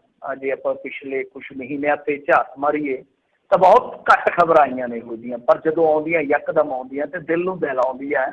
ਕਿਉਂਕਿ ਮੂਸਾ ਪਿੰਡ ਸਿੱਧੂ ਮੂਸੇ ਵਾਲਿਆਂ ਦਾ ਪਿੰਡ ਹੀ ਹੈ ਮੇਰੇ ਖਿਆਲ ਦੇ ਨਾਲ, ਮਾਨਸਾ ਡਿਸਟ੍ਰਿਕਟ ਦੇ ਵਿੱਚ। ਤਾਂ ਉੱਥੋਂ ਦੇ ਵੀ 2 ਨੌਜਵਾਨ ਮੇਰੇ ਖਿਆਲ ਦੇ ਨਾਲ ਅੱਜ ਹੀ, ਇੱਕ ਰੇਲਵੇ ਸਟੇਸ਼ਨ ਦੇ ਕੋਲ ਤੇ ਇੱਕ ਸ਼ਹਿਰ ਦੇ ਬੱਸ ਅੱਡੇ ਕੋਲ, ਉਹ ਵੀ ਇਸੇ ਤਰ੍ਹਾਂ ਮਰੇ ਪਾਏ ਗਏ ਕਿਉਂਕਿ ਉਹਨਾਂ ਨੇ ਵੀ ਓਵਰਡੋਜ਼ ਕਰ ਲਿਆ। ਦੱਸੋ, ਇਹ ਆਪਣੇ ਆਪ ਦੇ ਵਿੱਚ ਕੁਛ ਖਬਰਾਂ ਨੇ ਜਿਹੜੀਆਂ ਬਹੁਤ ਜ਼ਿਆਦਾ ਦਿਲ ਨੂੰ ਟੁੰਬਦੀਆਂ। ਪਰ ਦੇਖੋ, ਨਸ਼ਾ ਜਿਹੜਾ ਉਹ ਘਰ ਖਰਾਬ ਕਰਨ ਵਾਲੀ ਗੱਲ ਤੇ ਹੈਗੀ ਆ, ਪਰ ਚੱਕਰ ਇਹ ਆ ਕਿ ਵੇਖੋ ਹੁਣ ਬੁਢਾਪਾ ਵੀ ਖਰਾਬ ਕਰ ਦੂਗਾ ਨਾ ਇਸ ਤਰ੍ਹਾਂ ਦਾ ਕਾਰਨਾਮਾ। ਜਿਹੜੇ ਅਫਸਰ ਰਿਟਾਇਰ ਹੋਏ ਆ, ਪਿਓ ਦਾਦੇ ਤੁਹਾਡੇ, ਤਾਂ ਉਹ ਸਾਰੀ ਜ਼ਿੰਦਗੀ ਜਿਹੜੀ ਉਹਨਾਂ ਦੀ ਜ਼ਿੰਦਗੀ ਬਾਕੀ ਹੈ, ਉਹ ਕਿਸ ਤਰ੍ਹਾਂ ਸਮਾਜ ਦੇ ਵਿੱਚ ਗਿਲਟੀ ਫੀਲ ਕਰਨਗੇ, ਕਿਸ ਤਰੀਕੇ ਦੇ ਨਾਲ ਆਪਣੇ ਆਪ ਨੂੰ ਕੋਸਣਗੇ ਕਿ ਕੀ ਸਾਡੇ 'ਚ ਕੋਈ ਕਮੀ ਰਹਿ ਗਈ। ਪਰ ਕਮੀ ਮੇਰੇ ਖਿਆਲ ਦੇ ਨਾਲ ਕਿਤੇ ਨਾ ਕਿਤੇ ਪਰਵਰਿਸ਼ ਦੇ ਵਿੱਚ ਨਹੀਂ ਹੁੰਦੀ। ਕਮੀ ਕਿਤੇ ਨਾ ਕਿਤੇ ਮੇਰਾ ਮੰਨਣਾ ਵਾ ਕਿ ਸਾਡੀਆਂ ਆਪਣੀਆਂ ਆਦਤਾਂ, ਸਾਡੇ ਆਪਣੇ ਵਿਚਾਰਾਂ 'ਚ ਜਾਂ ਸਾਡੀਆਂ ਜਿਹੜੀਆਂ ਕੋਸ਼ਿਸ਼ਾਂ ਹੁੰਦੀਆਂ ਉਹਨਾਂ ਦੇ ਵਿੱਚ ਹੁੰਦੀ ਹੈ। ਤਾਂ ਲੱਭਣ ਦੀ ਜ਼ਰੂਰਤ ਹੈ। ਇਹ ਪਤਾ ਨਹੀਂ ਹੁਣ ਜੇਲ੍ਹ 'ਚ ਜਾ ਕੇ ਮੁੰਡਾ ਲੱਭੇਗਾ ਕਿ ਨਹੀਂ ਲੱਭੇਗਾ, ਕਿਵੇਂ ਕਮੀਆਂ। ਜੀ ਤੇ ਇੱਥੇ ਆਪਾਂ ਇੱਕ ਬ੍ਰੇਕ ਲੈਂਦੇ ਹਾਂ ਸਰੋਤਿਓ। ਬ੍ਰੇਕ ਤੋਂ ਬਾਅਦ ਮੁੜ ਵਾਪਸ ਹਾਜ਼ਰ ਹੁੰਦੇ ਹਾਂ ਤੇ ਖਬਰਾਂ ਦਾ ਸਿਲਸਿਲਾ ਇੱਦਾਂ ਹੀ ਜਿਹੜਾ ਉਹ ਜਾਰੀ ਰਹੇਗਾ। ਤੁਸੀਂ ਫਿਰ ਜਿਹੜਾ ਜੀ ਕਾਲ ਕਰਕੇ ਸਵਾਲ ਵੀ ਮਿੰਟੂ ਜੀ ਨੂੰ ਪੁੱਛ ਸਕਦੇ ਹੋ। ਨੰਬਰ 408 272 5200 408272 5200 ਤੇ ਮਿਲਦੇ ਹਾਂ ਇੱਕ ਬ੍ਰੇਕ ਤੋਂ ਬਾਅਦ 'ਚ।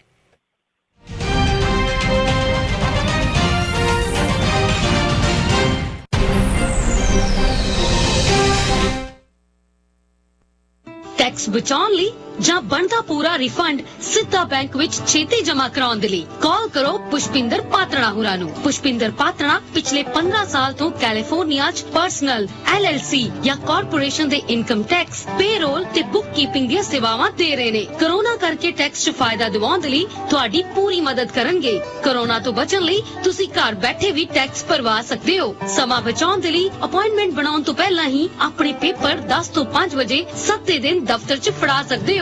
ਜੇ ਚਾਹੋ ਤਾਂ ਫੋਟੋ ਖਿੱਚ ਕੇ ਸਿਕਿਉਰ ਲਿੰਕ ਜਾਂ ਫੈਕਸ ਰਾਹੀਂ ਵੀ ਭੇਜ ਸਕਦੇ ਹੋ। ਯਾਦ ਰਹੇ, ਅਮਰੀਕਾ 'ਚ ਕਾਰ ਜਾਂ ਬਿਜ਼ਨਸ ਲੈਣ ਸਮੇਂ ਸਭ ਤੋਂ ਅਹਿਮ ਤੁਹਾਡੇ ਟੈਕਸ ਦੇ ਪੇਪਰ ਨੇ। ਐਕਸਪਰਟ ਐਡਵਾਈਸ ਤੇ 5 ਸਟਾਰ ਕਸਟਮਰ ਸਰਵਿਸ ਦੇ ਲਈ ਟੈਕਸ ਐਕਸਪਰਟ ਪੁਸ਼ਪਿੰਦਰ ਪਾਜੀ ਦੇ ਨਾਲ ਅਪਾਇੰਟਮੈਂਟ ਬਣਾਉਣ ਲਈ ਕਾਲ ਕਰੋ 559 525 2500 559 525 2500 ਜਾਂ ਡਾਊਨਲੋਡ ਕਰੋ ਐਪ ਟੈਕਸ 559। हैरी, अपनी वेडिंग वीडियो ते एल्बम टॉप दी होनी चाहिए है। ले फिर कर देने बुक रेड कैमरे वाले केबी बराड़ नू, जेडे jib cranes, drone, 4K ultra high definition cameras वरतदे ने। हाँ जी, बड़े जायज रेट ते वेडिंग लई बड़े अफोर्डेबल पैकेजेस ने उन्हां दे। 6 हफ्ते च वीडियो डिलीवर करदे ने ते ऑनलाइन फोटोज 1 वीक च सेम डे एडिट जो माहिर ने म्यूजिक वीडियो वर्गियां प्री वेडिंग्स ते वेडिंग वीडियोस बनाउण विच। Beautiful albums, photography, birthday party, anniversary party book करन लई कॉल KB बराड़ 5596812828। ਤੁਹਾਡੇ ਆਪਣੇ ਸ਼ਹਿਰ ਫ੍ਰੈਜ਼ਨੋ ਦੇ ਵਿੱਚ ਇੰਡੀਅਨ ਰੈਸਟੋਰੈਂਟ ਦਾਣਾ ਪਾਣੀ, ਜਿੱਥੋਂ ਖਾ ਸਕਦੇ ਹੋ ਹਰ ਇੱਕ ਤਰ੍ਹਾਂ ਦਾ ਵੈਜੀਟੇਰੀਅਨ ਤੇ ਨਾਨ ਵੈਜੀਟੇਰੀਅਨ ਫੂਡ। ਇਹ ਖੁੱਲੇ ਰਹਿੰਦੇ ਹਨ ਸਵੇਰੇ 10 ਵਜੇ ਤੋਂ ਲੈ ਕੇ ਰਾਤੀ 10 ਵਜੇ ਤੱਕ। ਇੱਥੋਂ ਤੁਸੀਂ ਖਾ ਸਕਦੇ ਹੋ veg biryani, chicken biryani, lamb biryani, chaat papri, aloo tikki, gol gappe, ਸਾਗ, ਮੱਕੀ ਦੀ ਰੋਟੀ, ਪਾਲਕ ਪਨੀਰ ਅਤੇ ਕੜਾਹੀ ਪਨੀਰ, ਫਿਸ਼ ਪਕੌੜਾ, ਚਿਕਨ ਕਰੀ ਅਤੇ ਤੰਦੂਰੀ ਚਿਕਨ ਵੀ ਖਾ ਸਕਦੇ ਹੋ। ਗੱਲ ਕਰ ਸਕਦੇ ਹੋ 559 900 0013। ਦਾਣਾ ਪਾਣੀ Indian restaurant, 3135 East central avenue, Fresno. Tax file ਕਰਨ ਦਾ ਸਮਾਂ ਆ ਚੁੱਕਾ ਹੈ। ਜੇਕਰ ਤੁਸੀਂ ਵੀ ਇੰਡੀਵਿਜੂਅਲ ਕੰਪਨੀ LLC ਦਾ ਟੈਕਸ ਫਾਈਲ ਕਰਨਾ ਚਾਹੁੰਦੇ ਹੋ ਤਾਂ ਸੰਪਰਕ ਕਰੋ ਸੀਮਾ ਕੌਰ ਨੂੰ, ਜਿਨ੍ਹਾਂ ਨੂੰ ਕਈ ਸਾਲਾਂ ਦਾ ਇਨਕਮ ਟੈਕਸ ਦਾ ਤਜਰਬਾ ਹੈ। ਹੋਰ ਜਾਣਕਾਰੀ ਲਈ ਕਾਲ ਕਰ ਸਕਦੇ ਹੋ A1 income tax services INC ਨੂੰ 559 515 6330 559 515 6330 559 321 4175। ਤੁਸੀਂ ਆਪਣੇ ਡਾਕੂਮੈਂਟ ਈਮੇਲ ਵੀ ਕਰ ਸਕਦੇ ਹੋ। Address 2540 West Shaw Lane, suite 109, Fresno. Homeopathy ਦੇ ਮਾਹਿਰ practitioner doctor Bhupinder Singh Sandhu, DMS MD alternate medicine, ਜਿਨ੍ਹਾਂ ਤੋਂ ਤੁਸੀਂ ਹਰ ਪ੍ਰਕਾਰ ਦੀ ਹੋਮਿਓਪੈਥਿਕ ਮੈਡੀਸਿਨ ਲੈ ਸਕਦੇ ਹੋ। ਇਹਨਾਂ ਨੇ ਆਪਣੀ ਹੋਮਿਓਪੈਥੀ ਦੀ ਪੜ੍ਹਾਈ ਕੈਲਕਟਾ ਹੋਮਿਓਪੈਥੀ ਮੈਡੀਕਲ ਕਾਲਜ ਤੋਂ ਕੀਤੀ ਹੈ। ਡਾਕਟਰ ਭੁਪਿੰਦਰ ਸਿੰਘ ਸੰਧੂ ਹੁਣਾਂ ਨੂੰ ਮਿਲਣ ਦੇ ਲਈ ਅੱਜ ਹੀ ਕਾਲ ਕਰੋ 559 770 5038 559 770 5038। ਤੁਸੀਂ ਸੁਣ ਰਹੇ ਹੋ ਪੰਜਾਬੀ ਰੇਡੀਓ USA। ਆਪਣੇ ਬਿਜ਼ਨਸ ਦੀ ਐਡ ਦੇ ਲਈ ਕਾਲ 4082725200।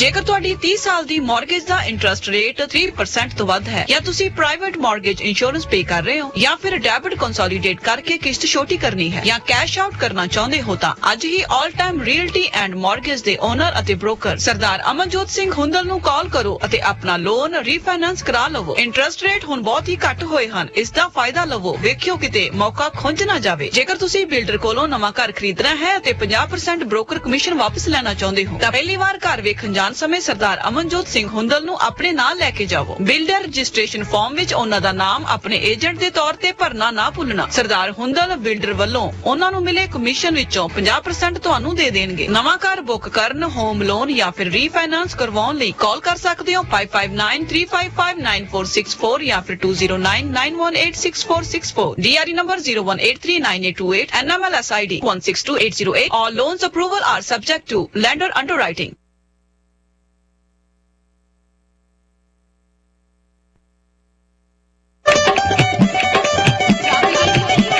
ਤੁਸੀਂ ਸੁਣ ਰਹੇ ਹੋ ਪੰਜਾਬੀ ਰੇਡੀਓ USA, ਪੰਜਾਬੀਆਂ ਦੀ ਆਪਣੀ ਆਵਾਜ਼।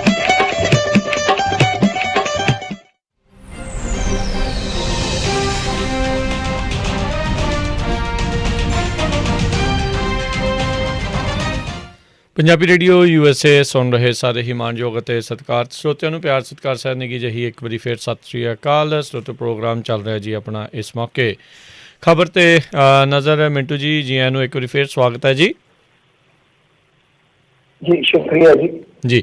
ਤੇ ਸਰੋਤਿਓ, ਜੇਕਰ ਤੁਸੀਂ ਵੀ ਕਾਲ ਕਰਕੇ ਸਵਾਲ ਪੁੱਛਣਾ ਚਾਹੁੰਦੇ ਹੋ ਮਿੰਟੂ ਜੀ ਨੂੰ, ਤੇ ਉਸ ਦੇ ਲਈ ਕਾਲ ਕਰਨ ਦੇ ਲਈ ਨੰਬਰ ਹੈ 408 272 5200 408272 5200। ਇਸ ਨੰਬਰ ਦੇ ਉੱਤੇ ਕਾਲ ਕਰੋ। ਕਾਲ ਕਰਕੇ ਤੁਸੀਂ ਆਪਣਾ ਜਿਹੜਾ ਸਵਾਲ ਆ ਉਹ ਮਿੰਟੂ ਗੁਰਸਰੀਆ ਜੀ ਨੂੰ ਪੁੱਛ ਸਕਦੇ ਹੋ।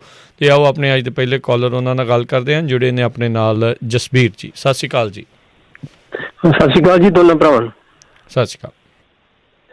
ਮਿੰਟੂ ਜੀ, ਵੇਖੋ ਪਿਛਲੇ ਦਿਨਾਂ 'ਚ ਮਿੰਟੂ ਜੀ ਕਿਸਾਨੀ ਸੰਘਰਸ਼ ਦੇ ਦੌਰਾਨ ਮਨੁੱਖੀ ਅਧਿਕਾਰਾਂ ਨੂੰ ਮੁੱਖ ਰੱਖ ਕੇ ਕਈ ਇੰਟਰਨੈਸ਼ਨਲ ਪਰਸਨਲ ਦੇ ਟਵੀਟ ਕੀਤੇ ਗਏ ਨੇ ਭਾਰਤ ਸਰਕਾਰ ਨੂੰ, ਤੇ ਉਹਨਾਂ ਦੇ ਟਵੀਟਾਂ ਦਾ ਅਸਰ ਬੜਾ ਹੋਇਆ ਉਹਨਾਂ ਦਾ। ਚਲੋ, ਉਹਨਾਂ ਦੇ ਪ੍ਰੈਸ਼ਰ ਦੇ ਥੱਲੇ ਸਰਕਾਰ ਨੇ ਕਾਲੇ ਕਾਨੂੰਨ ਰੱਦ ਤੇ ਨਹੀਂ ਕੀਤੇ, ਪਰ ਇੱਕ ਪ੍ਰੈਸ਼ਰ ਇਹ ਪਿਆ ਵੀ ਇੰਟਰਨੈਟ ਬਹਾਲ ਹੋ ਗਿਆ, ਤੇ ਪਲੱਸ ਭਾਰਤ ਦੀਆਂ ਏਜੰਸੀਆਂ ਜਿਹੜਾ ਉੱਥੇ ਮੋਰਚਿਆਂ ਦੇ ਬੈਠੇ ਲੋਕਾਂ ਦਾ ਘਾਣ ਕਰਨਾ ਚਾਹੁੰਦੀਆਂ ਸੀ ਹਮਲਾ ਕਰਕੇ, ਉਹ ਹਮਲਾ ਇੱਕ ਨਸਲਕੁਸ਼ੀ ਬਚ ਗਈ ਹੈ। ਇਹ ਤੇ ਜਾਂਦਾ ਟਵੀਟ ਕਰਨ ਵਾਲਿਆਂ ਦਾ। ਉਹਨਾਂ ਟਵੀਟਾਂ ਦੇ ਵਿੱਚ ਇੱਕ ਟਵੀਟ ਸੀਗਾ ਉਹ ਵੱਖਰਾ ਸੀਗਾ, ਸ਼ਾਇਦ ਦੂਜਾ ਟਵੀਟ ਸੀਗਾ ਉਹ ਸੀ ਕਮਲਾ ਹਰਸ ਦੀ ਭਾਣਜੀ ਦਾ, ਮੀਨਾ ਹਰਸ ਦਾ। ਉਹ ਬੜੀ ਡੂੰਘੀ ਸਮਝ ਵਾਲਾ ਸੀਗਾ। ਉਹਦੇ ਵਿੱਚ ਮੀਨਾ ਹਰਸ ਨੇ ਲਿਖਿਆ ਹੈ ਵੀ ਇਹ ਜਿਹੜਾ ਐਗਰੀਕਲਚਰ ਬਿੱਲਾਂ ਦਾ ਐਜੂਟੇਸ਼ਨ ਤੱਕ ਨਾ ਸਮਝੋ ਇਹਨੂੰ, ਇਹ ਭਾਰਤ ਦੇ ਵਿੱਚ ਘੱਟ ਗਿਣਤੀਆਂ ਦੀ ਹੋਂਦ, ਘੱਟ ਗਿਣਤੀਆਂ ਦੀ ਧਾਰਮਿਕ ਆਜ਼ਾਦੀ ਤੇ ਭਾਰਤ ਦੇ ਰਾਸ਼ਟਰਵਾਦ ਦੀ ਦਹਿਸ਼ਤ ਦਾ ਵੀ ਮਸਲਾ ਹੈ। ਹੁਣ ਮੇਰਾ ਸਵਾਲ ਇਹ ਮਿੰਟੂ ਜੀ, ਵੀ ਜਿਹੜੀ ਗੱਲ ਕਮਲਾ ਹਰਸ ਦੇ ਭਾਣਜੀ ਨੇ ਕਹੀ ਹੈ ਉਹੀ ਗੱਲ ਸਾਡੇ ਆਪਣੇ ਨੌਜਵਾਨਾਂ ਨੇ ਕਹੀ ਹੈ। ਦੀਪ ਹੋਇਆ, ਲੱਖਾ ਸਦਾਵਾਂ ਜਾਂ ਹੋਰ ਇਹੀ ਮਸਲੇ ਉਹਨਾਂ ਨੇ ਕਹੇ, ਫਿਰ ਇਹਨਾਂ ਨੌਜਵਾਨਾਂ ਨੂੰ ਕਿਸਾਨੀ ਲੀਡਰਾਂ ਨੇ ਕਿਉਂ ਸਰਕਾਰ ਦੇ ਹਵਾਲੇ ਕਰ ਦਿੱਤਾ ਜੀ? ਇਹਦੇ ਬਾਰੇ ਜ਼ਰੂਰ ਦੱਸੋ ਜੀ, ਮਿਹਰਬਾਨੀ। ਧੰਨਵਾਦ। ਨਹੀਂ ਦੇਖੋ ਕਿਸਾਨ ਲੀਡਰਾਂ ਨੇ ਤੇ ਕੀ ਕਰਨਾ ਵਾ, ਪਰ ਗੱਲ ਇਹ ਹੈ ਸਰਦਾਰ ਸਾਹਿਬ, ਥੋੜਾ ਬੈਲੈਂਸ ਰੱਖਣਾ ਚਾਹੀਦਾ ਸਾਨੂੰ ਆਪਣੇ ਵਿਚਾਰਾਂ 'ਚ। ਇਹ ਇੱਕ ਪੱਖ ਆ ਕਿ ਬਿਲਕੁਲ ਜਿੱਦਾਂ ਹੋ ਸਕਦਾ ਆ, ਮੈਂ ਵੀ ਇਸ ਚੀਜ਼ ਦੇ ਨਾਲ ਕਿਤੇ ਨਾ ਕਿਤੇ ਸਹਿਮਤ ਆ ਥੋੜਾ ਬਹੁਤਾ, ਕਿ ਜਿੱਦਾਂ ਸਿੱਖਾਂ ਦੀ ਖੁਸ਼ਹਾਲੀ ਹੈ ਜਿਹੜੀ ਉਹ ਇੱਕ ਖਿੱਤੇ ਤੱਕ ਸੀਮਤ ਹੈ ਔਰ ਇੱਕ ਖੇਤੀ ਤੱਕ ਸੀਮਤ ਹੈ, ਸਮਝ ਗਏ? ਤਾਂ ਉਹ ਹੋ ਸਕਦਾ ਕਿਉਂਕਿ ਵਿਚਾਰਧਾਰਾ ਦੇ ਰਾਹ 'ਚ ਕਈ ਵਾਰ ਸਾਨੂੰ ਇਹ ਲੱਗਦਾ ਕਿ ਸਿਧਾਂਤਕ ਰੋੜਾ ਬਹੁਤ ਵੱਡਾ, ਤਾਂ ਉਹਦੀ ਜਿਹੜੀ ਪਾਵਰ ਆ, ਚਾਹੇ ਉਹ ਸਿਆਸੀ ਹੈ ਚਾਹੇ ਉਹ ਸਰਮਾਏਦਾਰੀ ਵਾਲੀ ਹੈ, ਤਾਂ ਉਹ ਹੋਈ ਜਾਵੇ। ਇਹ ਚੀਜ਼ਾਂ ਹੋ ਸਕਦੀਆਂ, ਮੈਂ ਕੁਛ ਹੱਦ ਤੱਕ ਸਹਿਮਤ ਆ, ਪਰ ਇਸ ਗੱਲ ਨਾਲ ਮੈਂ ਸਹਿਮਤ ਨਹੀਂ ਹਾਂ ਕਿ ਕਿਸਾਨ ਜਥੇਬੰਦੀਆਂ ਨੇ ਉਹਨਾਂ ਨੂੰ ਹੈਂਡ ਓਵਰ ਕਰ ਦਿੱਤਾ ਦੀਪ ਸਿੱਧੂ ਨੂੰ। ਇਹ ਤਾਂ ਨਹੀਂ ਹੈ ਨਾ ਕਿ ਉਹਨਾਂ ਨੇ ਫੜ ਕੇ ਗੁੱਟ ਫੜ ਕੇ ਉਹਨਾਂ ਨੂੰ ਹੱਥ ਕੜੀ ਦਵਾ ਦਿੱਤੀ ਹੈ। ਤਾਂ ਤੁਸੀਂ ਇੱਕ ਇਮਾਨਦਾਰੀ ਨਾਲ ਗੱਲ ਦੱਸਿਓ ਕਿ ਕੀ ਇਹ ਲੜਾਈ ਜਿਹੜੀ ਆ ਉਹ ਧਾਰਮਿਕ ਲੜਾਈ ਹੈ ਜਾਂ ਘੱਟ ਗਿਣਤੀਆਂ ਦੀ ਲੜਾਈ ਹੈ? ਉਹ ਤਾਂ ਲੜਾਈ ਚੱਲ ਹੀ ਰਹੀ ਹੈ ਨਾ, ਉਹ ਤਾਂ ਸਾਈਡ ਬਾਈ ਸਾਈਡ ਚੱਲ ਰਹੀ ਆ। ਉਹ ਤਾਂ ਮੁਸਲਮਾਨਾਂ ਦੀ ਆਪਣੇ ਪੱਧਰ ਤੇ ਹੈ, ਦਲਿਤਾਂ ਦੀ ਆਪਣੇ ਪੱਧਰ ਤੇ ਹੈ, ਸਮਾਜਿਕ ਰਾਜਨੀਤਿਕ ਘੋਲ ਚੱਲਦੇ, ਪਰ ਇੱਥੇ ਮਸਲਾ ਰੋਟੀ ਦਾ ਸੀਗਾ। ਪਹਿਲੀ ਗੱਲ ਤੇ ਇਹ ਆ ਕਿ ਦੀਪ ਸਿੱਧੂ ਦੀ ਵਿਚਾਰਧਾਰਾ ਵੱਖਰੀ ਹੋ ਸਕਦੀ ਹੈ, ਨਿੱਜੀ ਤੌਰ ਤੇ ਉਹਦੇ ਆਪਣੇ ਵਿਚਾਰ ਹੋ ਸਕਦੇ ਆ, ਪਰ ਕੀ ਐਨ ਮੌਕੇ ਤੇ ਆ ਕੇ 25 ਨੂੰ ਜਿਸ ਤਰ੍ਹਾਂ ਦੀ ਹੁੱਲੜਬਾਜ਼ੀ ਕੀਤੀ ਗਈ ਸਟੇਜ ਤੋਂ, ਜਿਸ ਤਰ੍ਹਾਂ ਦੇ ਉੱਥੇ ਬੋਲੇ ਗਏ, ਕੀ ਉਹਨਾਂ ਸਾਰੀਆਂ ਚੀਜ਼ਾਂ ਨਾਲ ਤੁਹਾਡੀ ਸਹਿਮਤੀ ਹੈ? ਬਾਅਦ ਦੇ ਵਿੱਚ ਨੁਕਸਾਨ ਕਿੰਨਾ? ਇੱਕ ਪਾਸੇ ਤਾਂ ਤੁਸੀਂ ਕਹਿੰਦੇ ਹੋ ਕਿ ਐਜੀਟੇਸ਼ਨ ਇਹ ਪੰਜਾਬ ਦੇ ਹੋਂਦ ਦਾ ਮਸਲਾ ਹੈ, ਤੇ ਫਿਰ ਦੂਜੇ ਪਾਸੇ ਸਾਨੂੰ ਇਮਾਨਦਾਰੀ ਨਾਲ ਇਹ ਵੀ ਤਾਂ ਦੇਖਣਾ ਪਊਗਾ ਕਿ ਉਸ ਘਟਨਾ ਤੋਂ ਬਾਅਦ ਨੁਕਸਾਨ ਕਿੰਨਾ ਹੋਇਆ ਉਸ ਐਜੀਟੇਸ਼ਨ ਦਾ, ਜਿਹਨੂੰ ਆਪਾਂ ਹੋਂਦ ਨਾਲ ਜੋੜ ਰਹੇ ਹਾਂ। ਤਾਂ ਕੀ ਨੁਕਸਾਨ ਹੋਇਆ ਕਿ 2 ਜਾਨਾਂ ਚਲੇ ਗਈਆਂ, ਘਰ ਉਜੜ ਗਿਆ ਹਰਦੀਪ ਸਿੰਘ ਦਿਬਦਬਾ ਦਾ, ਇੱਕੋ ਇੱਕ ਪੋਤਰਾ ਸੀਗਾ ਚਲੇ ਗਿਆ, ਹੁਣ ਰੋਂਦੇ ਫਿਰਦੇ ਵਿਚਾਰੇ ਕੋਰਟ ਕਚਹਿਰੀਆਂ 'ਚ। ਫਿਰ ਇਸ ਤੋਂ ਇਲਾਵਾ ਜਾਨਾਂ ਵੀ ਗਈਆਂ, ਸਾਡੇ ਬਜ਼ੁਰਗ ਅੰਦਰ ਚਲ ਗਏ, ਔਰ ਉਸ ਤੋਂ ਇਲਾਵਾ ਸਭ ਤੋਂ ਵੱਡੀ ਗੱਲ ਆ ਕਿ ਇੱਕ ਅੰਦੋਲਨ ਇੱਥੋਂ ਪੀਕ ਤੇ ਆਇਆ, ਖਤਮ ਹੁੰਦਾ ਮਸਾਂ ਬਚਿਆ, ਉਹ ਟਕੈਤ ਦੇ ਜੇ ਅਥਰੂ ਨਾ ਕਰਦੇ। ਸੋ ਸਾਨੂੰ ਇਮਾਨਦਾਰੀ ਨਾਲ ਫਿਰ ਦੂਸਰਾ ਪੱਖ ਵੀ ਦੇਖਣਾ ਪਏਗਾ। ਮੈਨੂੰ ਕੋਈ ਪ੍ਰੋਬਲਮ ਨਹੀਂ ਹੈ ਵਿਚਾਰਧਾਰਾ ਤੋਂ, ਤੁਹਾਡੀ ਪ੍ਰੋਬਲਮ ਵੀ ਨਹੀਂ ਹੈ ਮੈਨੂੰ, ਦੀਪ ਸਿੱਧੂ ਦੀ ਵੀ ਪ੍ਰੋਬਲਮ ਨਹੀਂ ਹੈ ਮੈਨੂੰ ਕਦੇ ਵੀ ਵਿਚਾਰਧਾਰਾ ਤੋਂ ਨਾ ਡਰ ਲੱਗਿਆ ਕਿਸੇ ਤੋਂ, ਨਾ ਮੈਂ ਕਦੇ ਕਿਸੇ ਨਾਲ ਹੇਟ ਕੀਤੀ ਆ। ਮੈਂ ਹਰੇਕ ਦਾ ਸਤਿਕਾਰ ਕਰਦਾ, ਹਰੇਕ ਦੀ ਆਈਡੀਆ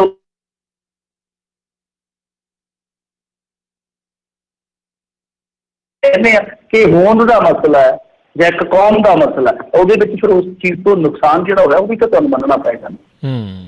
ਜੀ ਜੀ। ਅਗਲੇ ਜਿਹੜੇ ਕਾਲਰ ਆਪਣੇ ਨਾਲ ਜੁੜੇ ਨੇ, ਦੀਪਿੰਦਰ, ਸਤਿ ਸ਼੍ਰੀ ਅਕਾਲ। ਹਾਂਜੀ ਦੀਪਿੰਦਰ। ਹਾਂਜੀ ਸਤਿ ਸ਼੍ਰੀ ਅਕਾਲ ਜੀ ਮਿੰਟੂ ਜੀ। ਆਪਣਾ ਪੁੱਛਣਾ ਸੀਗਾ ਵੀ ਇਸ ਵਾਰੀ ਕੀਨੂ ਦਾ ਰੇਟ ਕਾਫੀ ਡਾਊਨ ਹੋਇਆ, ਆਪਣਾ ਕੀਨੂ ਦਾ ਰੇਟ ਕਾਫੀ ਡਾਊਨ ਹੋਇਆ, ਮੈਂ ਪੜ੍ਹਿਆ ਸੀ ਖਬਰਾਂ 'ਚ। ਪਿੱਛੇ ਜੇ ਜਦੋਂ ਹਰਸਿਮਰਤ ਕੌਰ ਬਾਦਲ ਸੀਗੀ ਫੂਡ ਪ੍ਰੋਸੈਸਿੰਗ ਮਿਨਿਸਟਰ ਹੁੰਦੀ ਸੀਗੀ, ਉਦੋਂ ਇਹਨਾਂ ਨੇ ਐਲਾਨ ਕੀਤਾ ਸੀ ਵੀ ਤੁਹਾਡੇ ਏਰੀਏ 'ਚੋਂ ਖਾਸ ਕਰਕੇ ਇੱਧਰ ਹਬੋਰ 'ਚੋਂ ਤੇ ਇੱਧਰ ਇੱਕ ਕੀਨੂ ਟ੍ਰੇਨ ਚਲਾਈ ਜਾਊਗੀ, ਜਿਹਦੇ ਨਾਲ ਵੀ ਉਹਦੀ ਡਿਸਟਰੀਬਿਊਸ਼ਨ ਵਧੂਗੀ, ਹੋਰ ਰਾਜਾਂ 'ਚ ਜਾਊਗਾ ਜਾਂ ਹੋਰ ਉਹਦੇ ਨਾਲ ਕਿਸਾਨਾਂ ਨੂੰ ਫਾਇਦਾ ਆਊਗਾ। ਉਹ ਚੱਲੀ ਚੁੱਲੀ ਕੇ ਬਸ ਜਦੋਂ ਹਰਸਿਮਰਤ ਗਈ ਤੇ ਨਾਲ ਹੀ ਉਹਦਾ ਪ੍ਰੋਜੈਕਟ ਉਹੀ ਹੈ ਕਿਸਾਨ ਟ੍ਰੇਨ ਜਿਹਨੂੰ ਕਹਿੰਦੇ ਆ। ਮੋਦੀ ਸਾਹਿਬ ਦੇ ਭਾਸ਼ਣ 'ਚ ਵੀ ਉਹ ਜ਼ਿਕਰ ਹੋਇਆ ਨਾ, ਉਹਦਾ ਕਿਸਾਨ ਟ੍ਰੇਨ ਚਲਾਈ ਹੈ, 7 ਕਿਲੋ ਅਨਾਜ ਫਲਾਣੇ ਨੇ ਇੱਥੋਂ ਤੱਕ ਭੇਜਿਆ। ਪਰ ਮੈਂ ਹੁਣ ਕਨਫਰਮ ਕਰੂੰਗਾ, ਸਵੇਰੇ ਕਰ ਲੂੰਗਾ, ਤੁਸੀਂ ਇੱਕ ਵਧੀਆ ਮੈਨੂੰ ਦਿੱਤਾ ਵਿਸ਼ਾ, ਮੈਂ ਇਹਦੇ ਤੇ ਖੋਜ ਕਰ ਲੂੰਗਾ ਕਿ ਕੀ ਇਸ ਏਰੀਏ 'ਚ ਮਤਲਬ ਕਿ ਅਬੋਹਰ ਗੰਗਾਨਗਰ ਏਰੀਏ 'ਚ ਉਹਦੀ ਪਹੁੰਚ ਹੈ ਜਾਂ ਨਹੀਂ ਹੈ। ਜੇ ਨਹੀਂ ਹੈ ਤਾਂ ਫਿਰ ਵੇਖਣਾ ਹੋਏਗਾ, ਕਿਉਂਕਿ ਗੱਡੀਆਂ ਤੇ ਬਹੁਤ ਜਾਂਦੀਆਂ ਨੇ ਦਿੱਲੀ ਬੰਬੇ ਤੱਕ, ਜੋ ਵੀ ਰੂਟ ਬਣਦਾ ਉੱਥੋਂ ਨਿਕਲਦੀਆਂ।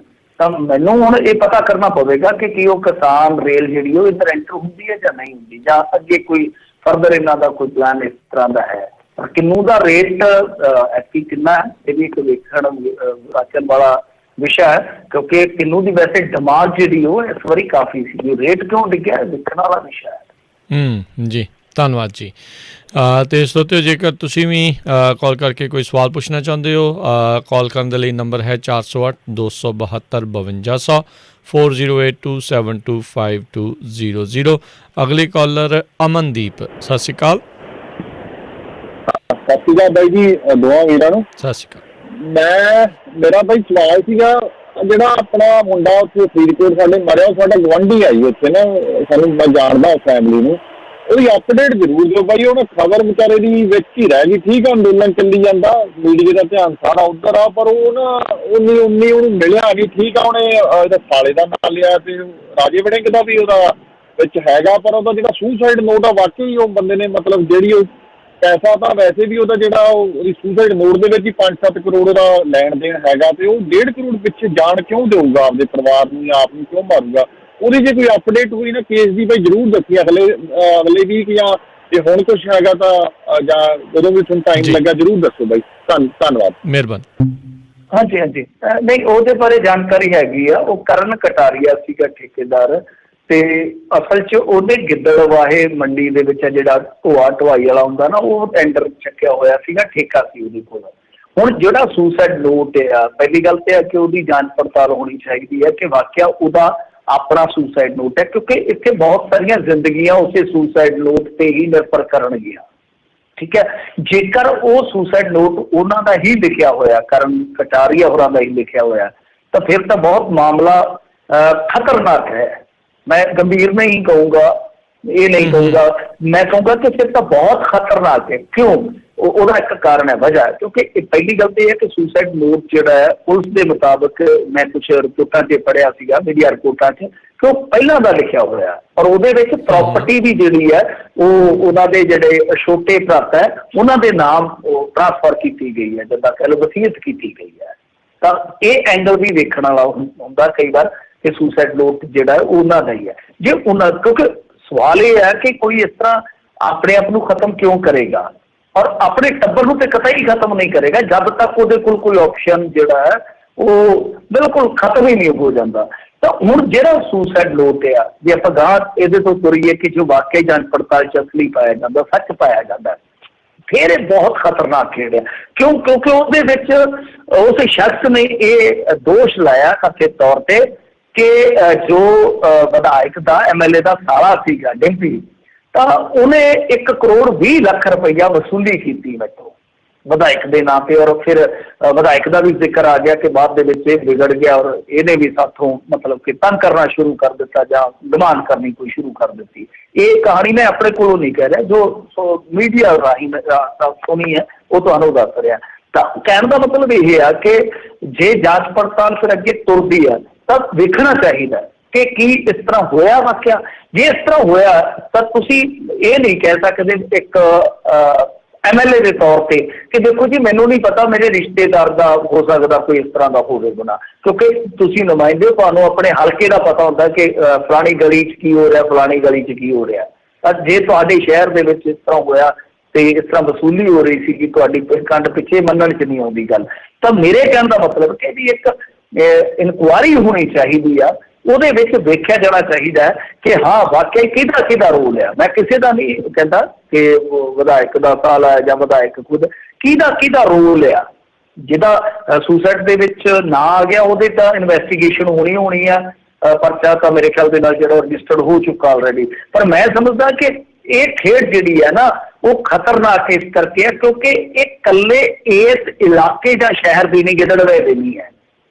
ਤੁਸੀਂ ਕਿਤੇ ਵੀ ਚੱਲ ਜਾਓ, ਇੰਡੀਆ ਦਾ ਕੋਈ ਕੋਨਾ ਬਚਿਆ ਹੋਏਗਾ ਜਿੱਥੇ ਇਹ ਚੀਜ਼ਾਂ ਨਹੀਂ ਹੈ, ਜਿੱਥੇ ਇੱਕ ਇਮਾਨਦਾਰ ਤੁਹਾਨੂੰ ਪੋਲੀਟੀਸ਼ੀਅਨ ਮਿਲੇਗਾ ਨੁਮਾਇੰਦਗੀ ਕਰਦਾ। ਬਹੁਤ ਥਾਵਾਂ ਤੇ ਇਸ ਤਰ੍ਹਾਂ ਡੰਡਾ ਟੈਕਸ ਵਸੂਲਿਆ ਜਾਂਦਾ। ਬਠਿੰਡੇ 'ਚ ਵੀ ਰੌਲਾ ਇਹੀ ਸੀਗਾ ਨਾ, ਯਾਦ ਹੈ ਤੁਹਾਨੂੰ? ਇਸੇ ਸਰਕਾਰ 'ਚ ਗੁੰਡਾ ਟੈਕਸ ਦਾ ਰੌਲਾ ਪਿਆ ਸੀ, ਗੁੰਡਾ ਪਰਚੀ ਦਾ ਰੌਲਾ ਪਿਆ ਸੀਗਾ। ਇਸੇ ਤਰ੍ਹਾਂ ਹੀ ਇੱਕ ਮਾਮਲਾ ਕੋਰਟ ਦੇ ਵਿੱਚ ਆ, ਹਾਈ ਕੋਰਟ ਦੇ ਵਿੱਚ ਆ ਕਿ ਜਿਹੜੇ ਆ ਰੇਤ ਦੇ ਠੇਕੇਦਾਰ ਆ, ਇਹਨਾਂ ਤੋਂ ਗੁੰਡਾ ਪਰਚੀ ਲਈ ਜਾਂਦੀ। ਮੈਂ ਤੁਹਾਨੂੰ ਦੱਸਿਆ ਵੀ ਸੀਗਾ ਕਿ ਮਾਮਲਾ CBI ਕੋਲ ਚਲੇ ਗਿਆ। ਇਹ ਕੀ ਆ? ਇੱਕ ਨੈਕਸਸ, ਇੱਕ ਗੱਠਜੋੜ ਜਿਹਦੇ ਵਿੱਚ ਬਿਊਰੋਕਰੇਟਸ ਵੀ ਆ ਜਾਣਗੇ, ਪੋਲੀਟੀਸ਼ੀਅਨ ਵੀ ਆ ਜਾਣਗੇ, ਜਿਹਦੇ ਵਿੱਚ ਹੋ ਸਕਦਾ ਪੁਲਿਸ ਵੀ ਆ ਜਾਵੇ, ਜਿਹਦੇ ਵਿੱਚ ਗੁੰਡੇ ਵੀ ਆ ਗਏ। ਸੋ ਇਸ ਨੈਕਸਸ ਨੂੰ ਤੋੜਨਾ ਇੰਡੀਆ ਵਾਸਤੇ ਬਹੁਤ ਵੱਡਾ ਚੈਲੰਜ ਹੈ। ਜੀ ਅਗਲੇ ਕਾਲਰ ਆਪਣੇ ਨਾਲ ਜੁੜੇ ਨੇ ਜੋਗੀ ਜੀ। ਸਤਿ ਸ਼੍ਰੀ ਅਕਾਲ ਜੀ। ਸਤਿ ਸ਼੍ਰੀ ਅਕਾਲ ਬਾਈ। ਮੈਂ ਮਿੰਟੂ ਬਾਈ ਨੂੰ ਪੁੱਛਣਾ ਚਾਹੁੰਦਾ ਵੀਰੇ ਵੀ ਤੁਹਾਨੂੰ ਕੀ ਲੱਗਦਾ, ਮਤਲਬ ਬਈ ਜਿਹੜੀ ਸਰਕਾਰ ਆ ਉਹ ਤਾਂ ਇਹ ਫਿਲਹਾਲ ਨਹੀਂ ਲੱਗ ਰਹੀ ਵੀ ਹੈ ਨਾ ਕੁਛ ਕਰਨ ਬਾਰੇ ਜਾਂ ਸੋਚਣ ਬਾਰੇ, ਹੈ ਨਾ, ਪਰ ਇਹ ਕਹਿਣਾ ਤਾਂ ਚਲੋ ਬਹੁਤ ਇਹ ਮਤਲਬ ਅਜੇ ਸਮਾਂ ਨਹੀਂ ਹੈ ਵੀ ਆਪਾਂ ਉਹਦੇ ਬਾਰੇ ਕੋਈ ਫੈਸਲਾ ਕਰ ਸਕੀਏ। ਪਰ ਤੁਹਾਨੂੰ ਕੀ ਲੱਗਦਾ ਵੀ ਊਠ ਕਿਹੜੀ ਕਾਰਬੇਟ ਬੈਠੂਗਾ? ਤੇ ਦੂਜਾ ਮੇਰਾ ਸਵਾਲ ਬਾਈ ਮਿੰਟ ਨੂੰ ਇਹ ਹੈ ਵੀਰ ਵੀ ਜਿਹੜੇ ਮੁੰਡੇ ਫੜੇ ਹੋਏ ਆ ਜਿਹੜੇ ਆਪਣੇ ਜਿਹੜੇ 26 ਦੇ ਰੋਸ ਦੇ ਵਿੱਚ ਫੜੇ ਗਏ ਤੇ ਉਹਨਾਂ ਬਾਰੇ ਜਿਹੜੀਆਂ ਕਿਸਾਨ ਜਥੇਬੰਦੀਆਂ ਨੇ ਉਹ ਮਤਲਬ ਕਿ ਉਹਨਾਂ ਦੀ ਪੈਰਵਾਈ ਕਰ ਰਹੀਆਂ ਨੇ, ਕਿਉਂਕਿ ਸਾਡੇ ਪਿੰਡ ਦਾ ਵੀ ਇੱਕ ਜਿਹੜਾ ਮੁੰਡਾ ਨੌਜਵਾਨ ਉਹ ਵੀ ਤਿਹਾੜ ਜੇਲ੍ਹ ਦੇ ਵਿੱਚ ਬੰਦ ਆ ਜੀ। ਤੇ ਬਾਕੀ ਤਾਂ ਇਹ ਗੱਲ ਆ ਵੀ ਤੁਸੀਂ ਤੁਹਾਡਾ ਵਖਰੇਵਾਂ ਕਿਸੇ ਨਾਲ ਵੀ ਹੋ ਸਕਦਾ ਵਾ, ਮੈਂ ਜੋ ਇਸ ਵੇਲੇ ਸਮਾਂ ਚੱਲਦਾ ਵੀ ਉਹ ਆਪਾਂ ਵੰਡੀਆਂ ਨਾ ਪਾਈਏ, ਆਪਾਂ ਦਰਦ ਬਣਾਉਣ ਦਾ ਕੰਮ ਕਰੀਏ, ਕਿਉਂਕਿ ਕਿਸਾਨ ਜਿਹੜੇ ਉੱਥੇ ਬੈਠੇ ਆਈ ਉਹਨਾਂ ਦੇ ਮੋਢੇ ਤੇ ਰੱਖ ਕੇ ਮੇਰੇ ਹਿਸਾਬ ਨਾਲ ਜੇ ਆਪਾਂ ਕੋਈ ਵੀ ਚਾਹੇ ਦੀਪ ਸਿੱਧੂ ਆ ਚਾਹੇ ਕਿਸਾਨ ਜਥੇਬੰਦੀਆਂ ਜੇ ਉਹ ਚਲਾਉਂਦੀਆਂ ਵਾ ਤਾਂ ਉਹ ਮਤਲਬ ਕਿਰਤ ਘਣਤਾ ਦੀ ਨਿਸ਼ਾਨੀਆਂ ਦੇ ਉਹ ਦੇਣਦਾਰ ਹੋਣਗੇ ਜੀ ਆਮ ਗਰੀਬ ਲੋਕਾਂ ਨੇ। ਥੈਂਕ ਯੂ ਜੀ, ਥੈਂਕ ਯੂ। ਨਹੀਂ ਬਿਲਕੁਲ ਬਿਲਕੁਲ, ਮੈਂ ਤਾਂ ਇਹੀ ਕਹਿੰਦਾ ਕਿ ਦੀਪ ਸਿੱਧੂ ਵੀ ਦੇਖੋ ਉਹ ਵੀ ਕੋਈ ਬਗਾਨਾ ਨਹੀਂ ਹੈ, ਲੱਖਾ ਸਿਧਾਣਾ ਵੀ ਸਾਡਾ ਹੀ ਆ, ਸਾਰੇ ਆਪਣੇ ਹੀ ਆ, ਕਿਸਾਨ ਜਥੇਬੰਦੀਆਂ ਦੇ ਲੀਡਰ ਵੀ ਸਾਡੇ ਆਪਣੇ ਆ, ਸਾਡੇ ਲੋਕ ਵੀ ਆਪਣੇ ਹੀ ਆ ਜਿਹੜੇ ਉੱਥੇ ਬੈਠੇ ਆ, ਤਾਂ ਸਾਨੂੰ ਉਹਨਾਂ ਵੱਲ ਵੇਖਣਾ ਚਾਹੀਦਾ। ਮੈਂ ਤਾਂ ਅੱਗੇ ਇੱਕ ਦਿਨ ਗੱਲ ਕਹੀ ਸੀਗੀ ਕਿ ਆਮ ਬੰਦਾ ਜੇ ਤੁਸੀਂ ਦੇਖੋਗੇ ਨਾ, ਮੈਂ ਤੇ ਹੁਣ ਦੇਖਦਾ ਰਹਿਣਾ, ਮੈਂ ਤੇ ਬੈਠਾ ਹੀ ਖੇਤਾਂ ਦੇ ਵਿੱਚ ਆ, ਮੇਰਾ ਘਰ ਖੇਤ ਦੇ ਵਿੱਚ ਬਹੁਤ ਵਾਰੀ ਮੈਂ ਰਿਪੀਟ ਕਰ ਚੁੱਕਾ, ਤੇ ਇੱਥੇ ਤੇ ਆਮ ਬੰਦੇ ਨੂੰ ਇਹ ਵੀ ਨਹੀਂ ਪਤਾ ਕਿ ਉਹ ਝੰਡਾ ਕਿਹਦਾ ਲਹਿਰਾ ਰਿਹਾ, ਉਹਦੇ ਡੰਡੇ 'ਚ ਝੰਡਾ ਕਿਹਦਾ, ਉਹਨੂੰ ਹਰਾ ਰੰਗ ਐਂ ਲੱਗਦਾ ਕਿ ਸਾਡੀ ਕਿਸਾਨੀ ਦਾ ਹੈ। ਆਮ ਕਾਮਨ ਕਿਸਾਨ ਨੂੰ ਘੱਟ ਪੜ੍ਹੇ ਲਿਖੇ ਨੂੰ, ਮੇਰੇ ਵਰਗੇ ਨੂੰ, ਜਾਂ ਅਨਪੜ੍ਹ ਨੂੰ ਕੋਈ ਰੁਮ ਨਹੀਂ ਹੈ, ਇਹਨਾਂ 'ਚ ਕੋਈ ਗਰੁੱਪਿਜ਼ਮ ਵੀ ਹੈ ਕਿਸਾਨ ਜਥੇਬੰਦੀਆਂ, ਉਹਨੂੰ ਇਹੀ ਲੱਗਦਾ ਕਿ ਸਾਂਝੀ ਲੜਾਈ ਹੈ ਯਾਰ, ਹਰਾ ਰੰਗ ਸਾਡਾ ਰੰਗ ਹੈ, ਕਿਸਾਨੀ ਦਾ ਖੁਸ਼ਹਾਲੀ ਦਾ ਰੰਗ ਹੈ। ਤਾਂ ਉਸ ਲੜਾਈ 'ਚ ਜਿੱਥੇ ਇਹੋ ਜਿਹੀਆਂ ਪਵਿੱਤਰ ਰੂਹਾਂ ਨੇ, ਜਿੱਥੇ ਇਹੋ ਜਿਹੀ ਮੁਕੱਦਸ ਸੋਚ ਆ ਕਿ ਕਿਸੇ ਗਰੁੱਪ ਨੂੰ ਵੀ ਮਾਨਤਾ ਨਹੀਂ, ਬਸ ਝੰਡਾ ਜਿਹਦਾ ਮਰਜ਼ੀ ਫੜਾ ਦਿਓ, ਕਹਿੰਦੇ ਕਿ ਜਿੱਤਣਾ ਚਾਹੀਦਾ। ਜੇ ਅਸੀਂ ਨੁਕਸਾਨ ਕਰੀਏ ਮੇਰੇ ਖਿਆਲ ਦੇ ਨਾਲ ਠੀਕ ਨਹੀਂ। ਔਰ ਇਹ ਗੱਲ ਜਥੇਬੰਦੀਆਂ ਤੇ ਵੀ ਢੁਕਦੀ ਆ ਕਿ ਜੇ ਕੱਲ੍ਹ ਨੂੰ ਭਾਈ ਤੁਹਾਡੇ 'ਚੋਂ ਕੋਈ ਇੱਧਰ ਉੱਧਰ ਤਿਲਕ ਗਿਆ ਤੇ ਉਹਦੇ ਨਾਲ ਬੁਰੀ ਹੋਏਗੀ, ਇਹ ਵੀ ਸੋਚ ਲੈਣਾ ਚਾਹੀਦਾ।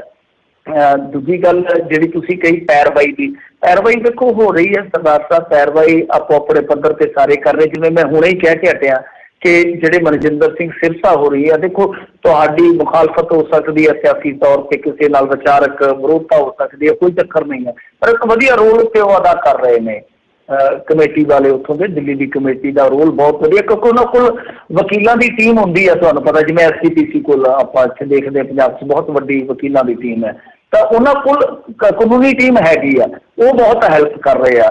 ਇਸ ਤੋਂ ਇਲਾਵਾ ਸਾਂਝਾ ਕਿਸਾਨ ਮੋਰਚਾ ਜਿਹੜਾ ਜਿਹਨੂੰ ਸੰਯੁਕਤ ਕਿਸਾਨ ਮੋਰਚਾ ਕਹਿ ਦਿੰਦੇ, ਪਰ ਸੰਯੁਕਤ ਆਪਣਾ ਸ਼ਬਦ ਨਹੀਂ, ਆਪਣਾ ਸਾਂਝਾ ਹੈਗਾ ਆਪਣੇ ਕੋਲ ਸ਼ਬਦ, ਤਾਂ ਉਹ ਸਾਂਝਾ ਕਿਸਾਨ ਮੋਰਚਾ ਉਹ ਵੀ ਕਹਿੰਦਾ ਕਿ ਜੇ ਕਿਸੇ ਨੂੰ ਜ਼ਰੂਰਤ ਆ ਅਸੀਂ ਨਾ ਸਿਰਫ ਲੀਗਲ ਐਡ ਦੇਣ ਨੂੰ ਤਿਆਰ ਹਾਂ, ਜੇ ਕਿਸੇ ਨੂੰ ਕੋਈ ਮਾੜੀ ਮੋਟੀ ਆਰਥਿਕ ਤੰਗੀ ਆ ਕਿਸੇ ਪਰਿਵਾਰ ਨੂੰ, ਅਸੀਂ ਉਹ ਵੀ ਦੇਣ ਨੂੰ ਤਿਆਰ ਹੈ। ਪਰ ਤਸਵੀਰ ਦਾ ਦੂਸਰਾ ਪਾਸਾ ਇਹ ਵੀ ਆ ਕਿ ਮੈਂ ਇੱਕ ਟੂਸੇ ਪਿੰਡ ਦੇ ਨੌਜਵਾਨ ਦੀ ਗੱਲ ਸੁਣ ਰਿਹਾ ਸੀਗਾ ਇੱਕ ਮੀਡੀਆ ਆਊਟਲੈਟ ਰਾਹੀਂ, ਕਿ ਉੱਥੇ ਇੱਕ ਇਸੇ ਤਰ੍ਹਾਂ ਹੀ ਨੌਜਵਾਨ ਹੈ ਜਿਹੜਾ ਸ਼ਾਇਦ ਟੂਸਾ ਪਿੰਡ ਸੀ ਜਾਂ ਕੋਈ ਹੋਰ ਲੁਧਿਆਣੇ ਦਾ, ਮੈਨੂੰ ਪੱਕਾ ਨਹੀਂ ਯਾਦ, ਤਾਂ ਉਸ ਪਿੰਡ ਦਾ ਨੌਜਵਾਨ ਇਸੇ ਤਰ੍ਹਾਂ ਤਿਹਾੜ ਜੇਲ੍ਹ ਦੇ ਅੰਦਰ ਹੈ। ਤਾਂ ਉਸ ਪਰਿਵਾਰ ਦਾ ਕਹਿਣਾ ਸੀਗਾ ਕਿ ਸਾਡੇ ਤੀਕ ਹਾਲੇ ਤੱਕ ਕੋਈ ਨਹੀਂ ਪਹੁੰਚਿਆ। ਇਹ ਨਹੀਂ ਹੋਣਾ ਚਾਹੀਦਾ ਕਿ ਐਲਾਨ ਇਕੱਲੇ ਐਲਾਨ ਹੀ ਰਹਿ ਜਾਣ, ਤਾਂ ਜਿਹੜੇ ਇਸ ਤਰ੍ਹਾਂ ਦੇ ਬੱਚੇ ਆ, ਜਿਹੜੇ ਗਰੀਬ ਪਰਿਵਾਰਾਂ ਦੇ ਬੱਚੇ ਆ, ਉਹਨਾਂ ਤੱਕ ਵੀ ਕਾਨੂੰਨੀ ਸਹਾਇਤਾ ਜਾਂ ਆਰਥਿਕ ਸਹਾਇਤਾ ਜਿਹੜੀ ਉਹ ਉੱਪਰਨੀ ਚਾਹੀਦੀ ਆ। ਜੀ ਜੀ, ਅਗਲੇ ਜਿਹੜੇ ਕਾਲਰ ਨੇ ਆਪਣੇ ਜੁੜੇ, ਹਰਵਿੰਦਰ ਜੀ, ਸਤਿ ਸ਼੍ਰੀ ਅਕਾਲ। ਸਤਿ ਸ਼੍ਰੀ ਅਕਾਲ ਜੀ ਦੋਨਾਂ ਭਰਾਵਾਂ ਨੂੰ। ਸਤਿ ਸ਼੍ਰੀ ਅਕਾਲ। ਤੇ ਮੇਰੇ ਇੱਕ ਦੋ ਸਵਾਲ ਨੇ ਜੀ। ਇੱਕ ਤਾਂ ਸਭ ਤੋਂ ਪਹਿਲਾਂ ਤਾਂ ਇਹ ਹੈ ਕਿ ਜਿਹੜਾ ਹੈਗਾ ਨਾ ਆਪਣਾ 26 ਜਨਵਰੀ ਦਾ ਜਿਹੜਾ ਆਪਾਂ ਕਹਿ ਦਿੰਦੇ ਆ ਕਿ ਕਿਸੇ ਦੇ ਭਾਸ਼ਣ ਕਰਕੇ ਲੋਕ ਇੱਕਦਮ ਮਤਲਬ ਲਾਲ ਕਿਲ੍ਹੇ ਵੱਲ ਆਏ ਜਾਂ ਕੁਛ ਵੀ, ਉਹਦਾ ਇੱਕ ਤਰ੍ਹਾਂ ਦੀ ਸਰਕਾਰ ਦੀ ਪਲੈਨਿੰਗ, ਉਹਨਾਂ ਦਾ ਇੱਕ ਫਲੋ ਉਸ ਤਰ੍ਹਾਂ ਦਾ ਮਤਲਬ ਬਣਾ ਦਿੱਤਾ ਗਿਆ ਉੱਧਰ ਮਤਲਬ ਲਾਲ ਕਿਲ੍ਹੇ ਵੱਲ ਨੂੰ, ਕਿਉਂਕਿ ਜਿਹੜੇ ਗਾਜ਼ੀਪੁਰ ਬਾਰਡਰ ਤੋਂ ਵੀ ਆਏ ਆ ਜਾਂ ਟਿਕਰੂ, ਸਾਰੇ ਇਹ ਨਹੀਂ ਹੈਗਾ ਕਿ ਉਹ ਦੀਪ ਸਿੱਧੂ ਨਾਲ ਸਹਿਮਤ ਸੀਗੇ, ਉਹ ਇੱਕ ਸਰਕਾਰ ਦੀ ਚਾਲ ਦੇ ਨਾਲ ਉੱਥੇ ਤੱਕ ਮਤਲਬ ਪਹੁੰਚਿਆ।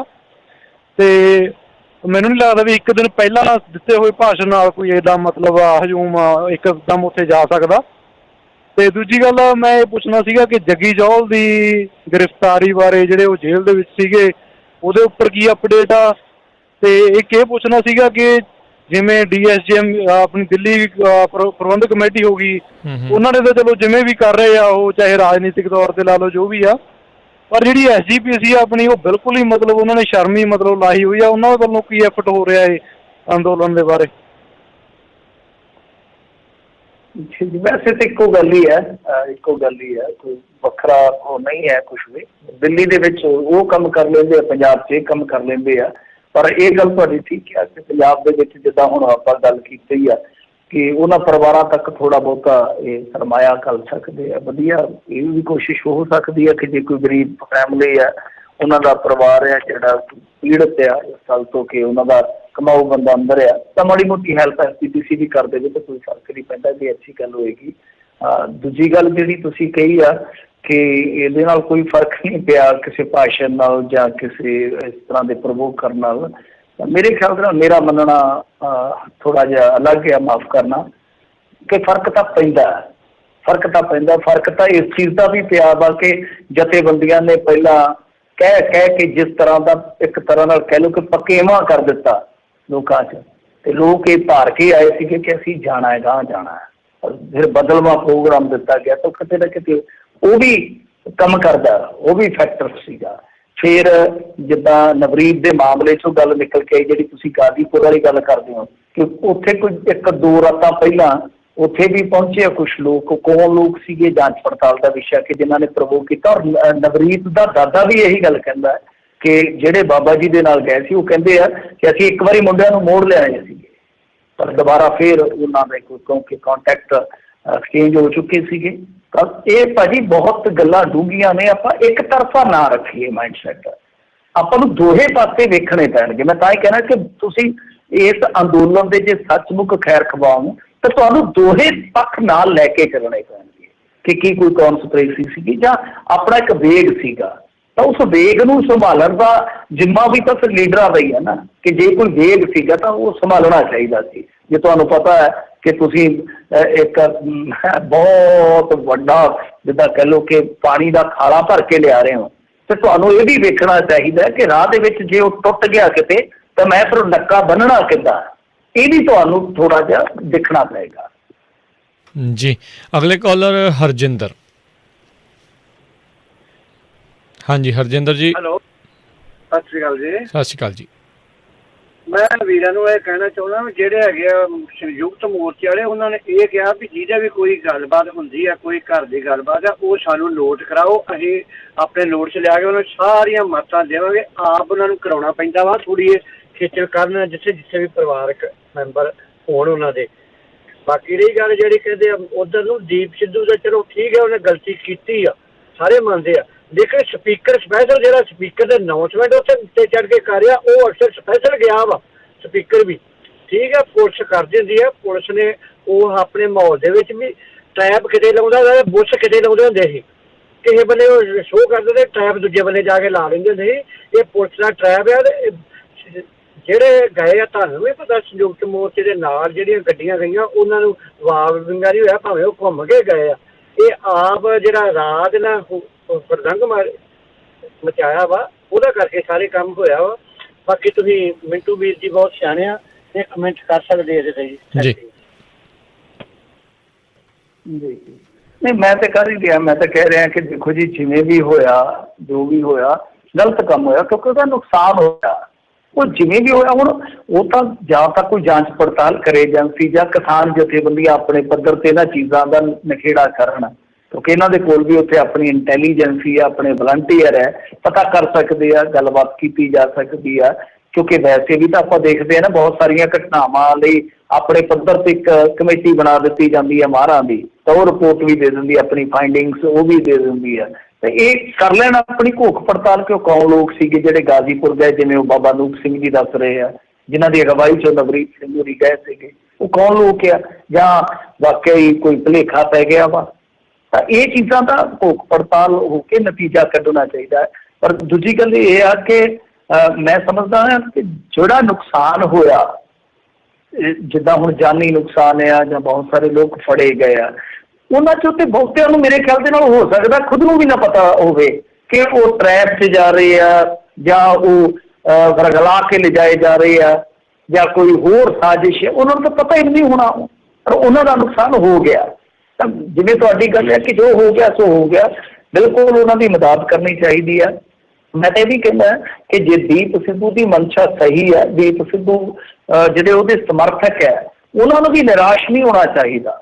ਉਹ ਵੀ ਸਮਝ ਲੈਣ ਕਿ ਇੱਕ ਜਿੱਦਾਂ ਕਹਿ ਲਈਏ ਕਿ ਕੁਰਬਾਨੀ ਹੁੰਦੀ ਹੈ, ਕਈ ਵਾਰ ਤੁਹਾਨੂੰ ਦੇਣੀ ਪੈਂਦੀ ਹੈ। ਤਾਂ ਇਹ ਨਹੀਂ ਹੈ ਕਿ ਤੁਸੀਂ ਉਸ ਲਹਿਰ ਦੇ ਉਲਟ ਚੱਲ ਜਾਵੋ, ਜਿਹਦੇ ਕਰਕੇ ਤੁਹਾਡਾ ਬੰਦਾ ਅੰਦਰ ਬੈਠਾ ਤਾਂ ਹੋ ਸਕਦਾ ਮਜ਼ਬੂਤ ਹੋ ਕੇ ਦ੍ਰਿੜਤਾ ਦੇ ਨਾਲ ਦੁਬਾਰਾ ਆ ਜਾਵੇ।